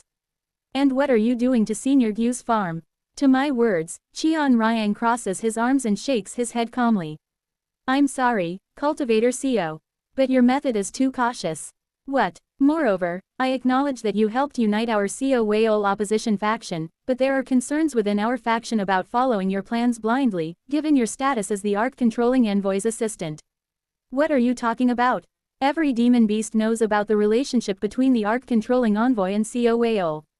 Considering you, Seo Eun-yun, are the ship-controlling envoy's assistant and closely associated with Seo Wayol, executing your plan directly was deemed risky. What in the world? Fine, then what do you intend to do with Gu Ryan's farm? Not Cheon Ryang but Hong Guk responds to my question. There is definitely evidence in the ARC-controlling envoy's farm of Seo Wayol using the Blood Yin Realm's techniques. But if we just take the evidence to the True Dragon Alliance Elder Council, it will disappear due to the nature of the Blood Yin Realm's projection technique and spiritual energy fluctuations. Therefore, we decided to take this entire area and submit it to the council. Ha! Senior Gu is currently in the lowest level of the Serving Command Arc, and you're planning to take this to the Serving Command Arc. Cheon Ryang shakes his head at that. No, we will not take it to the Serving Command Arc. Senior Gu's farm will be transported to the Tiger Race territory. The Supreme Tiger Race will lead the investigation into this matter, and the True Dragon Alliance Elder Council will also convene in the Tiger Race territory this time. Quote exclamation mark quote. Choosing the Tiger Race territory, of all places, which has the worst relationship with the Dragon Race. Was this influenced by the Tiger Race from the start? Not exactly. Knowing that the Seo Wayol opposition faction was forming, the Tiger Race, eager to tarnish the Dragon Race's honor, approached us. Quote. So, according to his words, this is no longer just my fight. It has become a political struggle between the Tiger and Dragon races. This is not bad. Thinking about it, it isn't necessarily bad for this matter to shift towards the Tiger Race. If the Tiger Race, which are on bad terms with the Dragon Race, wants to strike at the Dragon Race in any way, they will surely concoct the fact that Seo Wayol is related to the Blood Yin realm. It can be an opportunity to more definitively bring down Seo Wayol. However, alright, but it's too reckless. What if Senior Gu notices? Ha, we too have our sources. The ARC-controlling envoy has already started repairing the spatial rifts in the lowest level of the Serving Command Arc. No, why didn't you trust my information? I work right beside Senior Gu. We have to wait until tomorrow. That's why it's hard to believe. We needed to act swiftly on our end too. I heard that once the Arc-controlling envoy starts focusing on repairing spatial rifts, she becomes so engrossed that she doesn't notice anything else outside. Damn it, that's not the issue. I press my throbbing head and sigh. Damn, I don't know anymore. Do as you wish, but now that things have come to this, move the farm to the tiger race territory as quickly as possible. We were about to do that. No need to rush us. I feel a surge of anger looking at Qian Ryang, who still wears a calm expression after causing such a mess. Senior Gu might have already noticed by now because of you all. We're in a hurry, so we must handle this swiftly. Quote quote, what are you doing? Hurry, and move the evidence to the tiger race. Quote quote, why are you so silent? Be behind. At that moment, I feel a chill run down my spine. Xiao Unyun, a familiar voice calls out. As I slowly turn around, there is a small spatial rift. No bigger than a palm. But through that palm-sized crack, familiar golden pupils are starting at us. What did you just say? Quote. And what is this situation now? Quote. Are these not the ones who have recently formed the Xiao Weiol opposition faction and blatantly slander him? Why are you with such people? And my farm, what about it? What do you mean by moving it to the tiger race territory? Quote. For a while, silence lingers among us. Then, through the gap of silence, I clench my teeth and yell. What are you doing, you idiots? If you've already messed it up, at least do what you've started properly. Move it, only then do the startled heavenly being stage demon races of the opposition faction come to their senses and hastily start using their demon abilities to transport Yu Ryan's farm towards the tiger race territory. Kugugugu, an immense killing intent flows from Yu Ryan. You lot, what in the world is happening here? You will have to explain yourselves clearly. ZZZT. Feeling the murderous intent enveloping my entire body, I climb atop the moving cotton field and use all my strength to increase the speed of the cotton field with my spells. Inject all your spiritual energy with full force. Senior Gu will be chasing us soon. No, isn't Senior Gu a 4-axis stage cultivator? Even if she's at the grand perfection of the 4-axis stage, considering she tore open a spatial rift from inside the serving command arc to her domain, it will take a considerable amount of time to tear through space and chase us with such distance. You idiots! Senior Gu is no longer just a 4-axis stage cultivator. What? I urgently shout upon seeing the immense energy swelling up behind us. She has already begun heaven and earth unity, advancing into the integration stage. Do you now understand why I said we should proceed tomorrow? Senior Gu mentioned she might go into secluded cultivation in the lowest level starting tomorrow after repairing the spatial rifts. I scream at these demon beasts who foolishly messed up without listening to me. What's coming after us isn't just a peak 4-axis stage. It's a quasi-integration stage. Demon King. Chapter 200. Betrayal 8. Kugugugu. On a night illuminated with a bright full moon. Kugugugugu. On that particularly bright night, a massive chunk of land is soaring through the sky. Upon this chunk of land, numerous long spirit wood flowers are blossoming in the moonlight, emitting spiritual energy as they glow white. And above this field of cotton, we are infusing the chunk of land with spiritual energy, keeping it afloat in the void as we fly. Among us, there is shouting and arguing. No, why didn't you say from the start that Senior Gu is in the midst of entering the integration stage? She said she would inform us tomorrow whether she would fully enter seclusion or not, and it wasn't confirmed. If you hadn't distrusted me and made this foolish mistake, none of this would have been an issue. But tearing each other down wasn't going to solve anything. Flash. A flash of light bursts behind us. A golden ray grazes over us, narrowly missing. Chills. Feeling the hairs on my back stand up, I pour even more spiritual energy into the farm, hastening our flight. From afar, from behind, Yu Ryan is exhaling her breath towards us. The thickness and precision of the beam she exhales seems to grow thicker and sharper as time passes. The reason is simple. The spatial rift is nearly open. Once the spatial rift fully opens, a quasi-integration stage golden dragon beyond the 4-axis stage will come flying. There are no 4-axis stage cultivators here. The majority are at the heavenly being stage, with Qian Ryang, the highest in cultivation, only being at grand perfection of the heavenly being stage, not even at the 4-axis stage. Damn it, what do we do now? This is all your fault, you half-wit dragon race scum. Just shut up for a moment. Clutching my throbbing head, I push Qian Ryang aside and plunge my hands into the ground. Avoiding the area where Seo Whale's involvement with the Blood Yin realm is evident, I start infusing the entire landmass with spiritual energy. Kugugugu. Following the formulas of Thousand Lustrous Forest Sea, the roots of the long spirit wood flowers dig deep into the earth.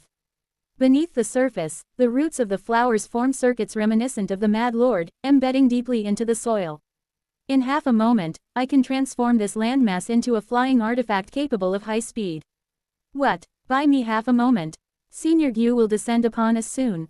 Damn, understood. Qian Ryang, biting his lip as if realizing there is no way out, commands the opposition faction to gather heaven and earth spiritual energy towards where Gu Ryan is firing her beams.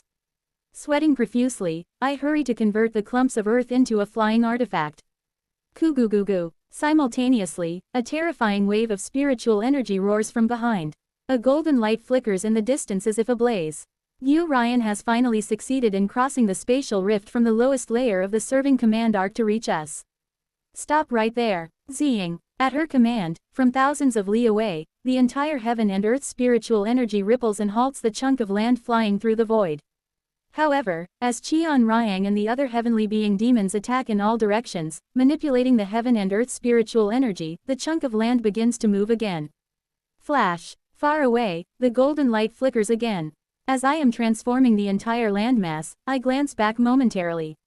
Wo Wang. Within golden twilight, a gold-colored silkworm-like creature raises its body from a place that must be about 3,000 li, approximately 1,242 kilometers, away. I've already distanced myself several thousand li from Senior Gu and I'm still seeing something like a caterpillar. No, it's not a caterpillar. That is. Qianryong urgently shouts. Quick, the arc-controlling envoy is chasing after us in her true form. Everyone, muster all your strength. It's Yu Ryan's true form. Flash. Once again, a golden beam shoots towards us. This time, it neither brushes past us nor is its thickness ambiguous. A beam thick enough to encompass the entire cotton plantation of about 3 li in diameter is shot precisely at our location. Qian Ryang and heavenly being stage demon beasts hastily create barriers with all their might, infusing the ground with spiritual energy to increase their speed. The golden light arrives right behind us, spewing brightness as if to engulf us all. And the next moment, modification complete. The cotton plantation moves, and the land beneath it transforms. The chunks of land move at my will, and through the roots of the flowers, taking on a shape. It's the face of General Seo. Soon after, the landmass holding the cotton field transforms into the giant head of General Seo and begins to fly through the sky. General Seo, evade. Flash. The landmass, transformed into the head of General Seo, nimbly evades Yu Ryan's breath, allowing us to avoid being obliterated by her ray in one strike. Everyone, move to the positions I designate. Having transformed the entire chunk of land into a flying form of General Seo in a short time, I point out where to infuse spiritual energy, urging the nascent soul stage cultivators. The nascent soul stage demons follow my command, infusing energy into their respective areas, and the head of General Seo blazes through the night sky with its gaze alight. Simultaneously, the glowing worm-like entity moves from thousands of li away. Yu Ryan is in pursuit. Qian Ryang. When the beam flies towards us, tell me the direction to evade. I yell frantically at Qian Ryang, who then responds. Evade to the northwest. Heavenly being demons, raise the barrier. Following Qian Ryang's commands, I turn the head northwest, and the heavenly being stage demons gather heaven and earth spiritual energy to erect barriers again. Once again, the golden beam barely misses the barriers set up by the demon beasts. Since it merely grazes by, the only burden on the heavenly being stage demons is the aftermath. However, even the aftermath of the beam emitted by Yu Ryan is enough to completely collapse the formation and barriers of the heavenly being stage demons. The Supreme Tiger race is located to the north of the True Dragon Alliance. The remaining distance is about 6,000 li. If only we can reach there in time. Light bursts from the back of General Seo's head, and we gradually speed up. But gradually, the size of that caterpillar is growing larger. To the true north, heavenly beings, set up barriers. Again, I turn the head to the true north and repel Yu Ryan's attack. On that moonlit night, I exert all my strength to flee from Yu Ryan, managing to deflect her assault. However, as expected, the difference in our realms ends everything. Kugugugu. The gap between us, previously spanning thousands of li, closes in an instant. Her massive dragon body, the size of a small mountain range, suddenly blocks our path. Ha! I let out a hollow laugh, and Cheon Ryang too wears a look of resignation. Kugugugu. Yu Ryan, having scrutinized us solemnly in her true form for a moment, transforms back into her human form and appears at the center of the cotton farm. Seo Eun-yun, and all of you. Her stern golden pupils scan everyone. What exactly are you doing? Quote. She is tremendously furious. Her vertically slit pupils tremble with rage, and the heaven and earth spiritual energy vibrating around her signals imminent danger.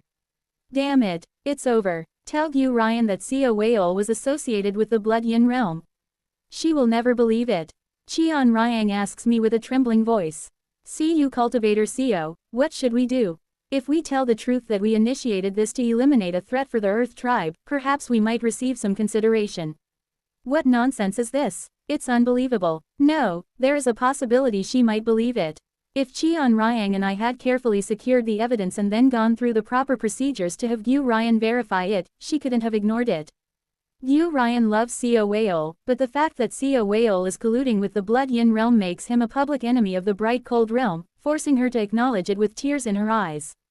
But what is this? This foolish Cheon Ryang had trespassed on Yu Ryan's private property without permission, attempting to steal her property and take it to the tiger race, which is not on good terms with the dragon race, and got caught in the act.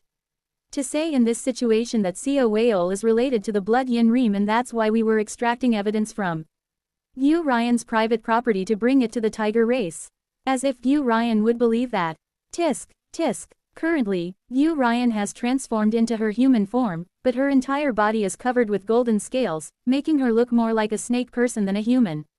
Her teeth are also protruding, and her pupils are slit vertically, showing her murderous intent. The antlers sprouting from her forehead shine more brilliantly than ever, emitting golden light. She is extremely enraged, and when Cheon Ryang asks me, her gaze turns towards me. Damned dog. Even if the Cheon Ryang right now will be different from the Cheon Ryang in the next cycle. I still feel the urge to split his head in two if I can go back. Seo Eun-yun. Yes, I trusted you. I used you as the liaison between the Grand Prince and me, entrusted you with the duties of my assistant as the art-controlling envoy, and even supported your cultivation. I trusted you. Quote. To that extent, there seems to be a profound sense of betrayal in her eyes. The greatest betrayals come from the most trusted individuals. Seeing the look in her eyes, I realize I can't make any excuses. Let's admit it, no excuses. Yu Ryan had shown considerable favor towards me until now. In front of her, I have no desire to wag my tongue. And what follows is beyond my imagination. Explain the situation. Her vertical pupils focus on me. I have trusted you until now, so I will trust you once more. Explain the situation properly. If it is a plausible explanation, I will believe you. Even if this is the last time we see each other, I will trust you once, so speak. Quote. Truly, she is a shining being in a different sense from Azure Tiger Saint. Despite her terrifying appearance, covered in scales and emitting a fierce murderous aura, I see in her a thread of trust towards me that she hasn't yet let go of. I'm sorry. I apologize to her inwardly. Until now, I had been plotting against Seo Weol using her. But maybe she wasn't someone to be used in such struggles. I suddenly feel ashamed of myself for manipulating and deceiving her. Yeah, let's confess. About Seo Weol, from the beginning to the end. Despite showing such an unbelievable side of myself, her willingness to trust me one last time makes me rather disclose the truth openly. We undertook this action to investigate Grand Prince Seo. Grand Prince Seo is in fact. And just as I am about to reveal the truth about Seo Weol. In fact what? Tap. A chilly grip, friendly yet firm, pats my shoulder from behind. Chills. Why, so soon? Wearing a blue long robe and sporting jade-colored horns, a beautiful young man emerges from behind me, stroking my head. What? Why is it that this moment feels more terrifying and chilling than when I was being pursued by the Mad Lord in a previous cycle? Seo Weol has returned. And Yu Ryan hastily begins to touch her face. The scales that had fully emerged on her face recedes, transforming her back into her complete human form. She, with a flushed face, asks Seo Weol. You came back quickly. Last time you sent a letter to Seo Eun-yun, it said it will take a couple decades more. There seems to be a misunderstanding. Could it be that Seo Eun-yun somehow tampered with the letter? No, that's not it. Sia Whale smiles gently and embraces Gu Ryan. From the beginning, I never left for another middle realm. Plop, quote. Ah, in the next moment, Sia Whale's hand pierces through Gu Ryan's heart. It's a sad truth, senior, but Sia Whale continues to speak while tenderly stroking Gu Ryan with his other hand. If I were to honestly tell you one thing, I have never once spoken the truth in front of senior. Quote. What? From the beginning, I never left the True Dragon Alliance's territory. I stayed at the Black Dragon King's residence and completed my cultivation. Gu Ryan trembles in incomprehension, and Sia Whale turns to me and smiles faintly. And in fact, secretly, without Senior's knowledge, I sent a clone to the lower realm through the serving command arc's lowest level because I was worried about you. Puff. Sia Whale withdraws his hand from Gu Ryan's heart and approaches me. It was truly surprising. From the traps left in the Sea Dragon Palace, to my dear Seo Ran, and the Serving Command Palace, and the Black Castle, everything was smashed to pieces. Even the watchdog I had painstakingly raised to find out it was all destroyed by your hands. Now then, as Seo Whale slowly approaches me. Seo Whale, you. From behind Seo Whale, exerting a pressure akin to the integration stage, Gu Ryan gets up while regenerating her heart. Why to me? And in the next moment. Crack. Sia Whale grabs her and slams her to the ground. Crash. A rain of blood showers on the cotton field. Blood spurts from Gu Ryan's body, dyeing everything around. The once white cotton field turns red. Crunch. Sia Whale, with a sinister smile, stomps on Gu Ryan's neck with his foot. Gu Ryan seems to attempt resistance, but somehow she fails to push Sia Whale away. Do you, Senior Gu, who has accumulated power through the Heterodox Axis Foundation and has not even reached the integration stage, really hope to resist me, who built up the Orthodox Axis Foundation? You, how? I've already gone through all the Axis Foundation rituals in the lower realm, just like I faced the heavenly tribulation in advance. Although I couldn't properly accumulate the Axis due to the lack of spiritual energy, it was easy to do so under the Black Dragon King with the help of Miss Hai Seo. From Sia Whale, the aura of the 4-axis stage grand perfection is felt. However, the oppressive aura he emits is more than that of ordinary integration stage grand cultivators. Sia Whale was definitely not merely at the grand perfection 4-axis stage even after 1,000 years. He was merely hiding his true skills after reclaiming the title Sea Dragon King, 1,000 years later. He was, at the very least, an entity at the integration stage. Sia Whale gives me a cold smile. In the Sea Dragon Palace, the Serving Command Palace, the Black Castle, and the Ascension Path, I had already performed all the rituals in advance. There was no need to foolishly gather the 5 elements. The reason why heterodox methods flourish is due to a lack of understanding in building the axes with the 4 divine beasts in 4 directions as the 4 axes. Sia Whale walks towards me again after stepping on Gu Ryan's neck for a while. Just as the 5 middle realms symbolize the 5 blessings and not the 5 elements, the axes to be built in the 4-axis stage also correspond to them. Crack. Sia Whale's grip lifts me by the neck. I try to resist, but Sia Whale in front of me emits an aura akin to that of an integration stage cultivator. Nether Ghost signifies longevity. Purple gold is wealth. Ancient force is health. True devil is love of virtue. There's no need to gather the energy that becomes the axis power from the 5 elements. If you properly understand the symbols of the 4 middle realms and build the proper, orthodox axis with the approach of understanding before breakthrough, it doesn't take that long. His tone seems probing, as if asking if I knew it too. Of course, this method too can only be attempted by someone who has walked that path once before. Crunch. Sia Whale, with his sharp vertical pupils, presses closer and asks me. Reaching the nascent soul stage in just 7 years, it never made sense to me no matter how much I thought about it. After visiting the lower realm, it became clear. You're not a genius. You must have fallen from that realm, or perhaps from an even higher one. Sia Whale, still with his kind smile, asks me. Who exactly are you, Taoist Seo?